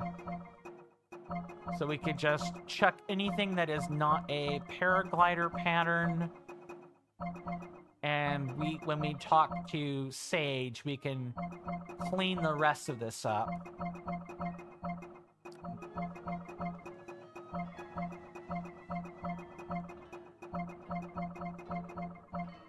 Sorry, you guys are going to be hearing this noise quite a bit. And we press X here. Okay, now which one is it? Is it this one? We'll talk to Pi here as well. Mr. Resby says, well, with streamers, if it's part of my ways to self-regulate, you sometimes have to bite the bullet. Mr. Rasby, talking about sensory issues, here's an annoying noise. Look, my album was full. I couldn't help it. Maybe I didn't have to wipe that many photos. Like, I could have done like 8 or 10 of them and then wipe the rest off camera, but I wanted to just get it done. But I'll try to reference when I think a sound might be annoying for the future. Stop right there, criminal scum! Indeed. I am aware that I have committed a faux pas of the highest order. A crime in some cases even. Annoying people with a really repetitive sound. The one that always comes to mind for me is like the invalid Ocarina of Time item selection choice, where it makes like an incorrect buzzer noise, and you can just repeatedly press the button to make it happen. I would do that all the time, just as like a way to release stress. Raspy says an ASD violation. Too true for most people. I don't know. For me, the like random chaotic noises make me feel better. So maybe I'm more of the chaos gremlin variety of spectral than the ordered variety. I don't know. Or maybe it's just a coping mechanism. Master Link, is there anything you need from me? I haven't discerned anything about Princess Zelda's whereabouts, so I'm not sure it could be of any help to you. However, my plan is to investigate the ring ruins as thoroughly as possible. Dorian, my aide, does not seem too happy about it, but I believe this falls under my duty as chief, and so it must be done. That is all I have for you at the moment. Please stay as long as you like. Okay. So there's a panel about the calamity. It's probably in her bedroom, if I had to guess. Mr. Resby says, or maybe it's dependent on who causes it and the frequency. Fair enough. Mr. Shiny says, anyway, Mr. Coin, you will go and show some support to your friend who's streaming right now. See ya, no problem, Mr. Shiny. Thank you so much for stopping by, good sir. Rest well and do be well, my lovely senator. I hope to see you sooner rather than later, of course. But if not, for whatever reason, you know, if for whatever reason I don't see you again, you know, do take care of yourself and stay safe out there. This is probably it right here. Yeah, the calamity, not the age of imprisonment. But yeah, do take care of yourself, Mr. Shiny, and enjoy that stream. Alright, we're gonna go back over to Hateno Village and go talk to Simon, who has been waiting forever for this picture. Like, he's been waiting for 2 months, roughly, for this picture. It's like, what the heck is Link taking so long to get a bloody picture for? It's because it was we were doing the phenomena. and, you know, touring around killing monsters. Link, if Link is being a real hero, he is busy all the time. Mr. Resby says, ah yes, should have actually paid someone to take pictures, right? Like, why can't that be a thing? We loan our poor pad out to someone and they're like, yeah, I'll go do this thing. Unheard of. Paying for a photographer? Oh, in fairness to, you know, Hyrule, you don't pay for a photographer. If your name isn't like Zelda or Link, you're not, you aren't, if someone needs a rendition of something, you have to have them paint it for you. As noticed by Picongo and a number of other people who have commissioned paintings in order to, like, show something. It's very, like, even though we have the Pora pad, right, we're the odd one out with the technology. Most people don't, like the Sheikah have abandoned their technology, and the only one to actually kind of halfway use any of it would be the Yiga clan. And the Yiga clan are a bunch of banana-brained simpletons that, in fact, do not know how to use their technology effectively, because if they were, they would be the most effective villains known to man. As referenced by, you know, the Age of Calamity, which is the Hyrule Warriors spin-off of like, this timeline. Like, Age of Calamity and the Age of Imprisonment are both games with the Hyrule Warriors engine stapled to it. God, for not being a Zelda tuber, I sure do know a fair amount about the genre. And you know, outside of the Metroid series, I actually have spent a great deal of time in Zelda games. I can talk about a lot of the lore, not all of it, but a lot of it. Welcome, Reed. Oh, hi there. I still owe you one after the mayoral election. I'm going to let you in on a little secret. I've been doing some research toward a test run of veggies using some CC brand style. The two of us worked hard raising them. They were almost ready for the harvest, but then a pack of monsters came and trashed the field, so the whole crop is ruined. The two of us aren't tough enough in a scrap to send those monsters packing. What we need is a bodyguard with some muscle to stand watch over the crops. Mr. Rasby says, have you considered selling your soul to become a Zelda YouTuber? No. If anything, I'd want to be an Elden Ring YouTuber. But Rasby, you're about the only person that knows, with Mr. Rowan Darcy being the other person that knows.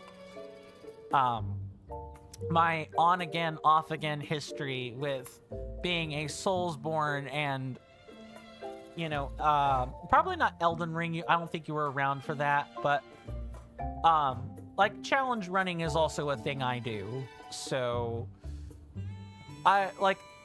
in truth, I don't know if that ever really left my system. You were around Elden Ring a bit, at least. The Reforged. Okay, so yeah. Elden Ring, Reforged, challenge running too. That's never left my system. Like, if this is the episode where I've actually admitted it, then you know what, so be it.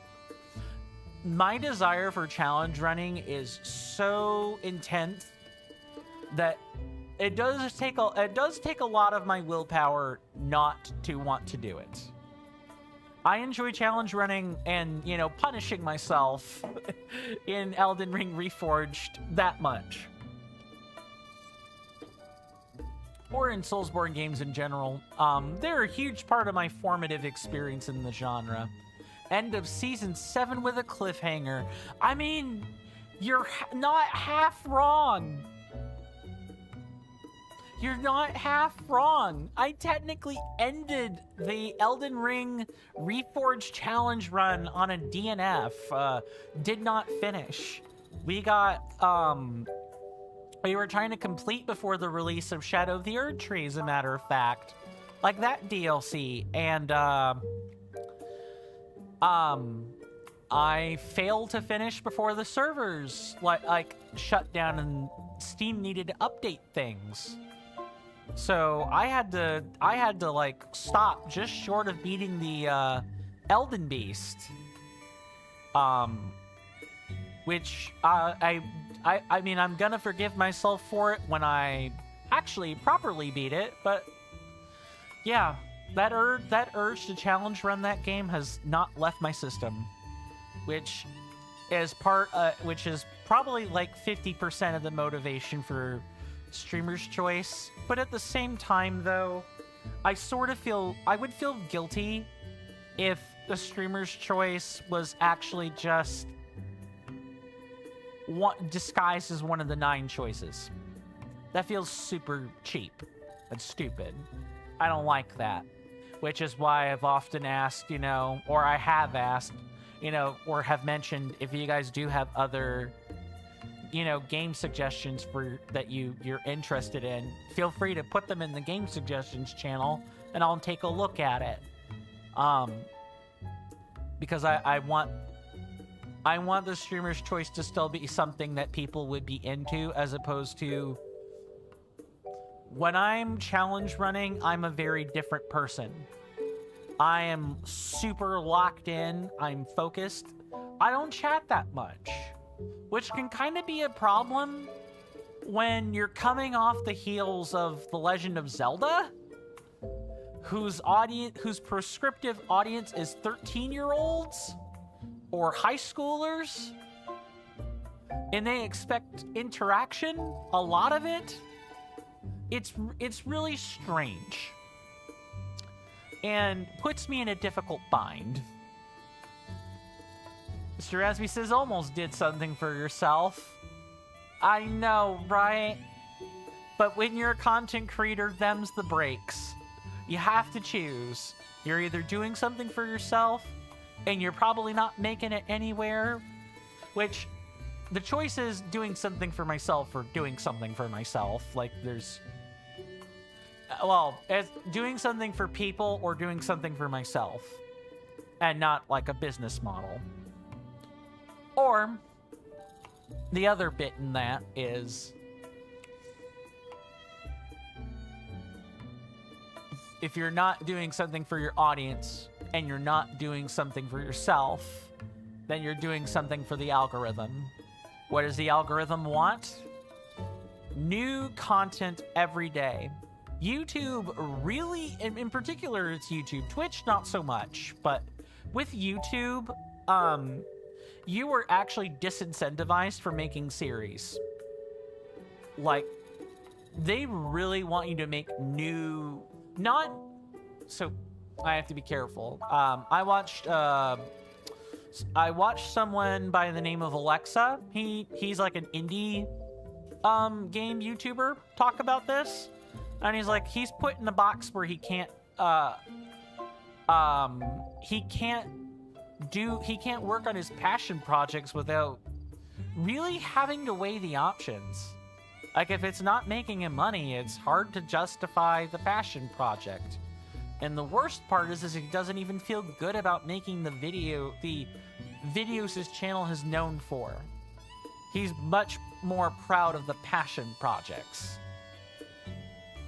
YouTube really wants to just put people in boxes and relegate them to specific audiences. And it sucks. Because your audience, your community, doesn't even get to see the videos that aren't in their natural wheelhouse. You have your favorite creators that attempt to branch out into different games, and unless you actually just drive your whole community through advertisements, and literally relying on goodwill and word of mouth to back up the metrics, like, new ventures are doomed on your primary channel. You quite literally have to make a second channel to do something else. And of course, the process of building up the channel starts all over again. But I think that's enough meta level talk. I think that's very... I can only take that so far. Truly. Mr. Raspy says, ram those bitches. We should ram this dialogue screen and get it over with. Alexa, play Despacito. No. Please don't play Despacito. Mr. Raspy says, oh yeah, I feel like that about macros and stuff. You fell out of what your initial passions were. I know that all too well. You wish you liked coding again? Is there any reason why you don't like it that much? Is it because you do it for work? Like, that's what you do all day, is that. And so, you no longer like it as a result. Let's take the job and stand watch. Homegrown in Hateno. Oh, you'll handle it for us? That's perfect. Based on our stakeouts, the monsters come late at night and seem to go back where they came from when the sun rises. I can't let a traveler stand against those monsters alone. I'll be there fighting right beside you. Or I'll try at least, but if the monsters are too much for us and I can't take the heat, I hope you won't blame me for retreating. Of course not. Mr. Raspy says, I don't know, it just feels like a waste of time. You don't give a shit to make yourself an ultimate setup anymore. I mean, if that's how you... I don't want to minimize how you feel, Mr. Raspy. Like, if you feel that way, it's the truth. And acknowledging that truth is important. But what I will say is this.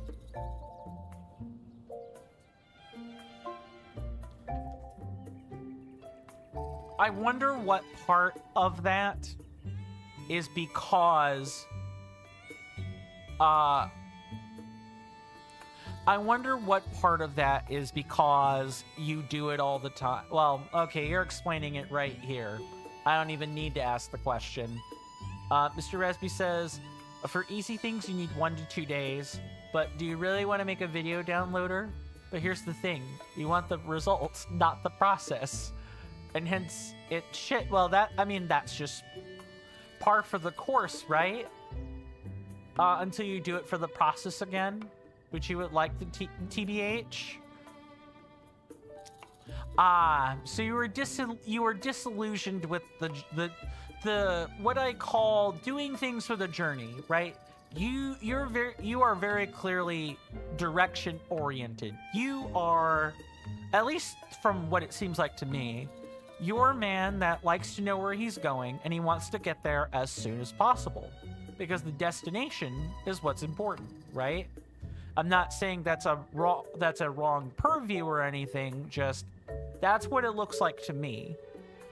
And I think when you are so forward focused, it's hard to stop and smell the roses.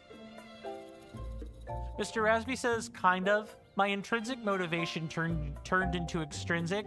Well, yeah, it became, well, how do I make my work life easier, right? How do I make things convenient for myself? See, this is what I meant this is kind of what I was grasping at when I said that work may or may not have things to do with it. Let me quickly shuffle over to YouTube for a second. Welcome back, Jamal Gibson. We're about to clean up for the day and wrap up, but we're chatting it up for a few minutes. I trust things have been going smoothly for you since you've been gone. And I trust things are going over well in your slice of terra firma on planet Earth. Mr. Raspy says, got super fixated into making a downloader manager so people can download and use your shit. I constantly felt timelines and time-based stuff. You want to do something super technically disruptive in the macro work, but you're super scared of someone else doing it first. Ah, you want to trailblaze.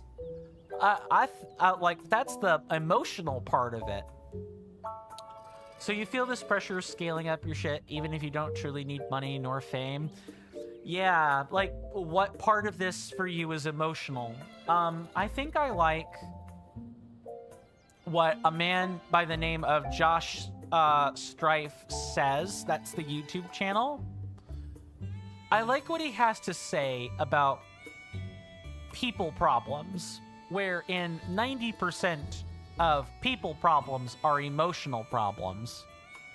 I truly think this could be, like, mapped over to some other things, too. I think there are emotional components to your problem that are maybe perhaps worth considering more. Like, why do you feel the pressure to do that? Like, you're rationalizing it, you can understand it, you know what's happening, but I don't know why I'm getting notices for all kinds of things, but I am. Oh, and I realized what this beeping is. It's my phone. My phone is literally doing it. Okay. I figured it out. My phone makes lots of noises. I'll have to fix that.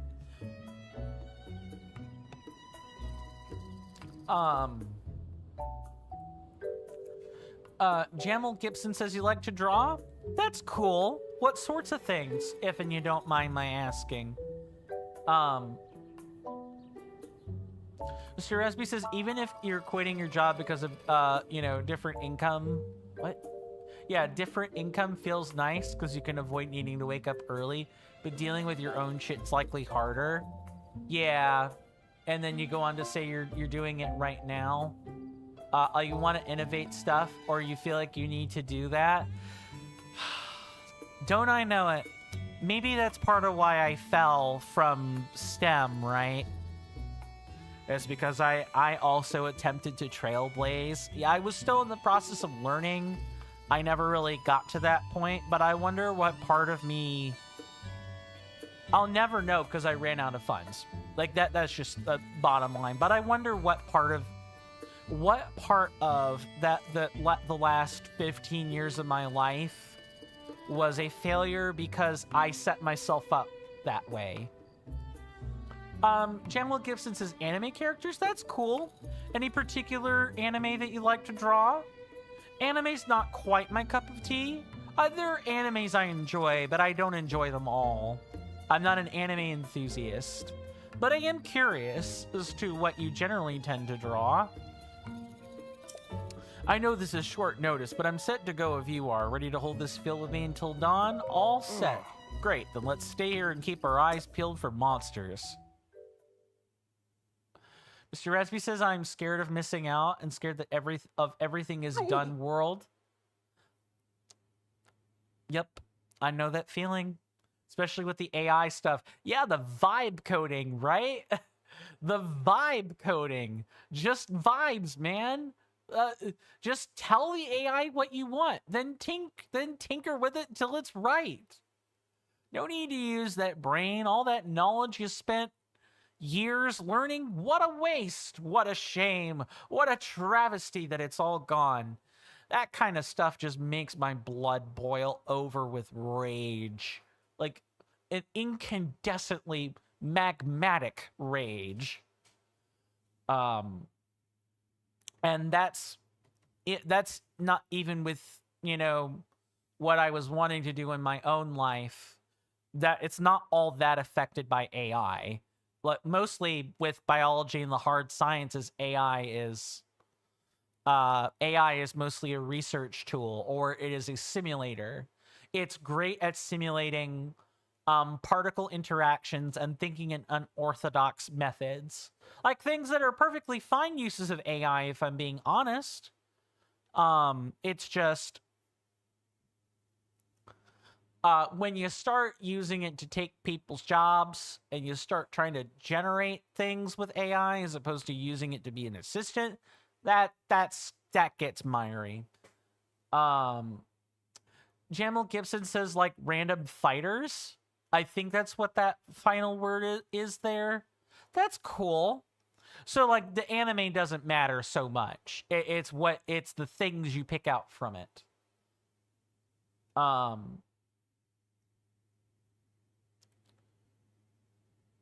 If there was no speed of advancement, you wouldn't be scared, but some of the stuff you wanted to do eventually happened and got implemented, Mr. Resby says. Yeah, so FOMO, like the fear of missing out, the opportunities passed you by.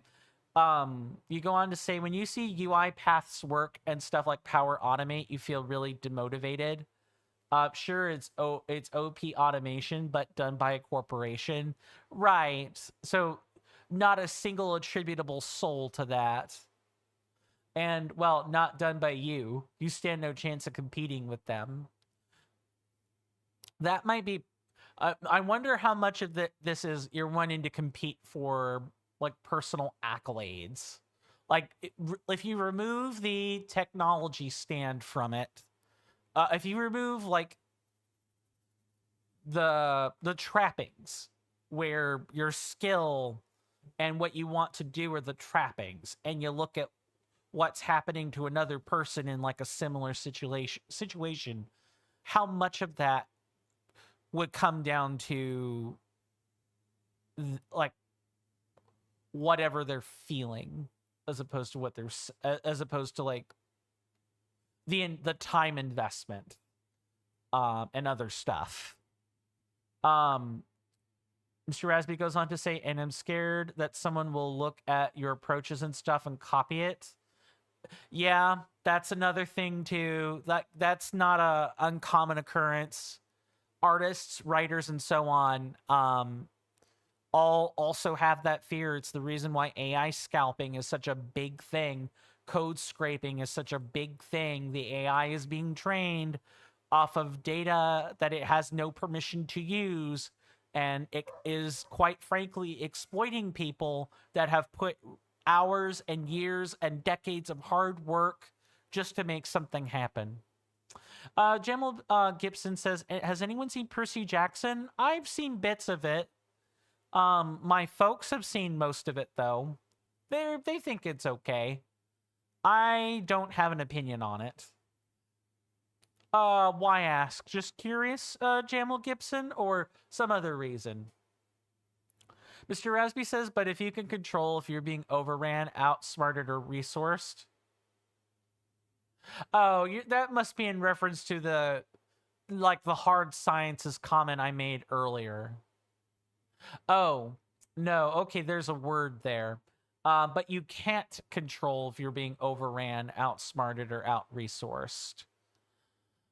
Yeah, well, the company just straight up has more, and, you know, the AI has its own resources too, so... Yeah, I know that feeling. It feels hopeless. Mr. Raspy says you want to build your own marketplace of programs and stuff and integration, and give up the need to implement those innovations and say F it, and only implement what's in front of you. Right. Mr. Rasby goes on to say, yeah, there's definitely an emotional side to it, and primarily that side of it. And this is the emotional combined with the facts. Like, yeah, right. You're mentioning the whole picture. Yeah, that's definitely got to be some... That's definitely got to be... There definitely has to be, there we go, some personal dissection of yourself by yourself at some point. Or maybe, I don't know if you've ever talked about this with Tom, but if you have, maybe Tom could give you some perspective I don't have. I can kind of think along two trains, but I need to like switch between them. And I would need a lot of time before I could tender any sort of advice, whereas Tom is a lot more suited for that sort of thing. Mr. Rasby says, at least with AI, expertise will become a lot more valuable years down the line. Yeah. I like, especially, again, in fields of hard research. Mr. Resby says the need of processing it is obvious, and you've been aware of it, but you're happy you got to say and share it, so that helps. You're welcome. Glad to be of service. I wasn't the most helpful in terms of actually solving it, but if saying something made you feel better, and you know, I'd like to think I was at least somewhat actively listening, then I'm glad to be of service anytime. Jamal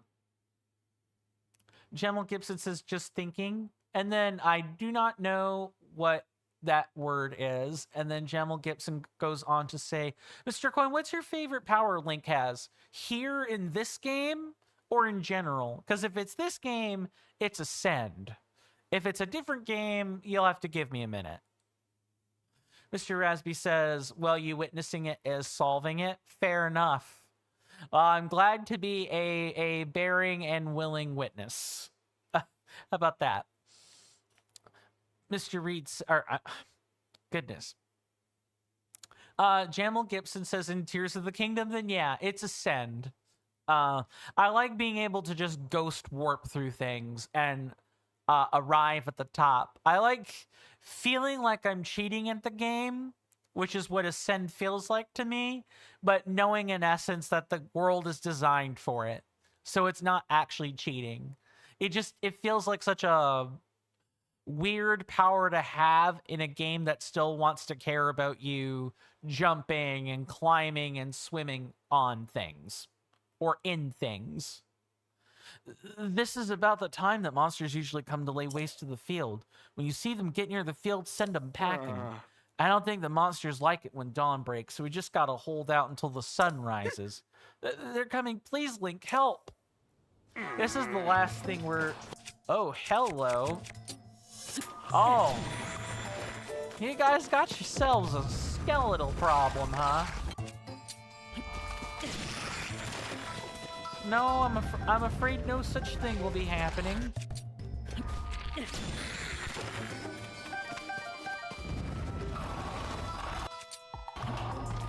You know what? I needed this. This was an excellent source of sticks.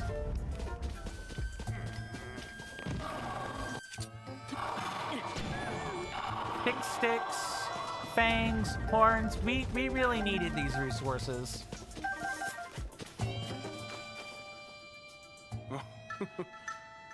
We've beaten so many monsters already that there can't be any more coming. You did it, Link. No need to wait for sunrise to know it's... That's funny. Oh my goodness. Hold on, I got something right here for this. Let's see, where is it? I'm going to bend what I want, when I want, who I want. I'm unstoppable! Apparently, the Dazzle Fruit did such an amazing job that we speed ran the quest after sitting 20 minutes staring at it. We did it. I like how it's instantly sunrise. Just instantly. Hey, look at my pumpkins. Thanks to you, the pumpkins we worked so hard on got the chance to grow. Aren't these pumpkins beautiful? See the way they catch the sunlight and sparkle? That's it. We should call these beauties sun pumpkins. Plump, delicious sun pumpkins. Yeah, I think that's the perfect name for them. Mr. Rasby says maybe it's the rubber banding mechanic. Stuff scaling based on time since start. I hope not. Time's not supposed to move when you're in dialogue like that. Like there was a time jump from the fact that the dialogue box was black. That's kind of what it was, or when the area around the text box was black, that's what it was doing, is it was shifting us to the appropriate time. But I think it was just an enemy count thing more than anything else. I think the devs didn't account for me chucking Dazzle Fruit and exploding stall enemies to death. I don't think they counted on that. Jamal Gibson says, what is your favorite show? Don't have one. Other than maybe like jewelry television or something. I'm really basic like that. Sorry, I know that's a boring answer, but I really am simple. I see shiny gemstone on the screen and I watch. I see people cooking food, I watch. I see people talking about the sciences, I watch. When I watch TV, that's in large part what I watch for, is information. I'm either watching for processes or things I don't know about, or these days, there's this lovely little channel that we have here in America called C-SPAN. It's political. It is quite literally the it is a place where you hear about like government hearings and stuff. Like, it's literally watching the people recording not the people, but watching like actual live televised hearings. I watch a lot of that like as background these days because it's so important I stay apprised on everything. For example, you know, Zorhan Mamdani just met with Trump about 2 hours ago. Like, you know, US President 47, that one? Yeah. Those two met, and it looked like the most sanitized mess I have ever seen.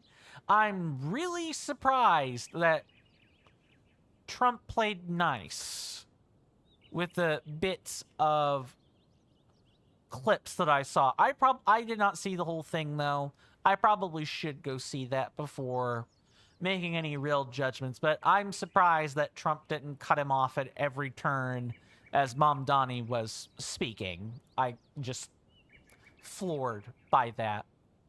Strasby says, yes, prepare the hitman. Let's not. But I think I get what you mean. Sun Pumpkins, what a great name. Yeah. Here, this is our thanks for your help. A new variety of pumpkin that soaks up the sunshine in Hateno Village. Baked into a dish, it can help heal the effects of exposure to gloom. Oh, this gives us a new thing to make stuffed pumpkins out of. That's pretty cool. Our veggies and fields are the real jewels of Hateno Village. We're lucky to have you around protecting them. We'll just get Cece's approval on them real quick, and then we can start selling them as Hateno's signature produce. None of this would have been possible without you looking out for us. You're welcome. That was a quick quest. You routed the monsters invading Reed's field, allowing the vegetables Reed worked so hard on developing to flourish. The vegetables grown using Cece's principles of style and named Sun Pumpkins will be sold as a true Hateno signature staple. Okay. None of this would have been possible without today's sponsors, Squarespace. Do you want to own a website with little maintenance for as low as $5 a month? Well, check out Squarespace. Their methods of setting things up are quick and easy and painless, especially if you don't know the first thing about technology. After all, I'm a math major. I am a science major, not a comp science major. I don't know the first thing about computer website. I'm sorry. That was a gag that went on entirely too long. But yes, I've heard about Squarespace and a bunch of other stuff. I think that's the website sponsor, if I'm not mistaken.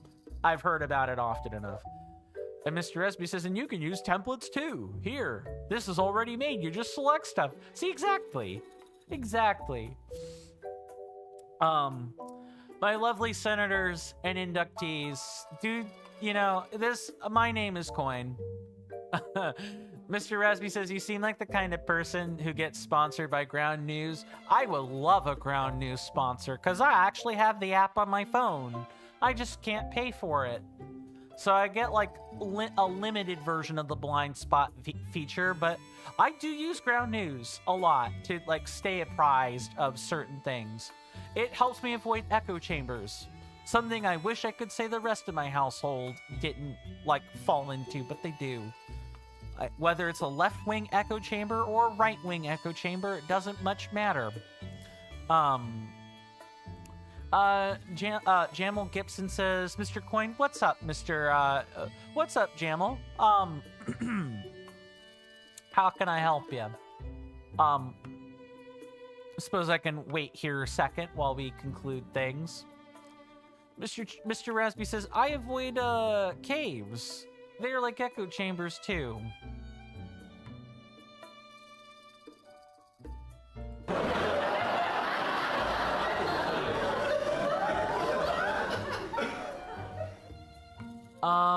Okay. Jamal Gibson says, what is your...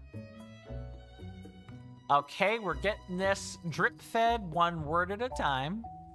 Very well. Favorite number. 42. I'm not kidding. It's the answer to life. 42. Stresby says, is this the same person trolling from streams ago? I don't think so. Different questions. Honestly, Mr. Rasby, a lot of what I said earlier about The Legend of Zelda attracting a certain kind of audience is true. I've noticed this.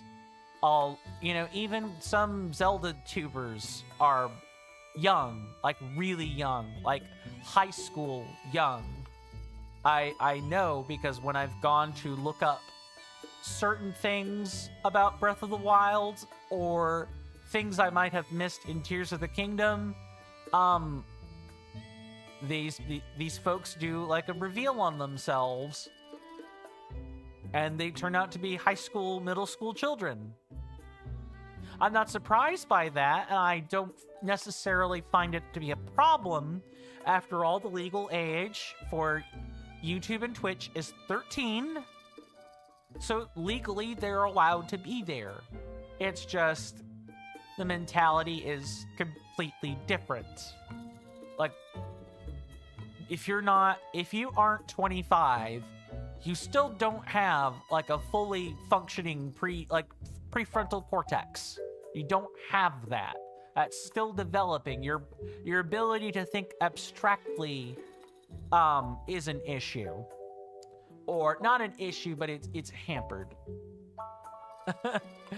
Mr. Rasby says, maybe the talk about bitches is also somehow attractive because you don't get that on regular fitting content for the genre. Perhaps. I don't know. Mr. Rasby says, that's not that skibbity. Not that bad. I suppose not, no. Could be worse. And, I mean, I have an audience because of it, so I don't have that much I don't have that much to blame about it. But, I'm wanting to wrap up for today. Mr. Rasby says, I have no idea what skibbity means. So you have no idea what you wanted to say there? See? There's the meme. I knew as someone said, as soon as skibbity happened, we have Riz 6-7 multiple times. I knew it would happen. God help me. Mr. Rasby says, we could have a kids traumatized accidentally counter. I don't know if that would go over real well, Mr. Rasby, but I do get the humor in that. That said, dinner is ready. I do want to kind of get the show on the road. Thank you guys so much for hanging out with me today. I'll see what I can do to get more videos minted out for the weekend. My lovely senators and inductees, you're awesome. My name is Coin. This has been another episode of The Legend of Zelda Tears of the Kingdom. Next time, I believe we're going to continue working on side quests. I may also map out some more enemies in the meantime. More field bosses that we may have missed. And we'll try to, like, wrap this up within a couple of streams. And then we could get to the fun stuff people actually want to see, which is the phenomena. my lovely senators and inductees, do rest and take care of yourselves. Do stay safe out there. Enjoy your weekend. I hope to see you guys back sooner rather than later, of course, but if not, do take care of yourselves. You're welcome in my hallowed halls anytime, whether that be Twitter, Blue Sky, Discord, Mastodon, Instagram, so on. I'll see you guys next time, and with that, goodbye.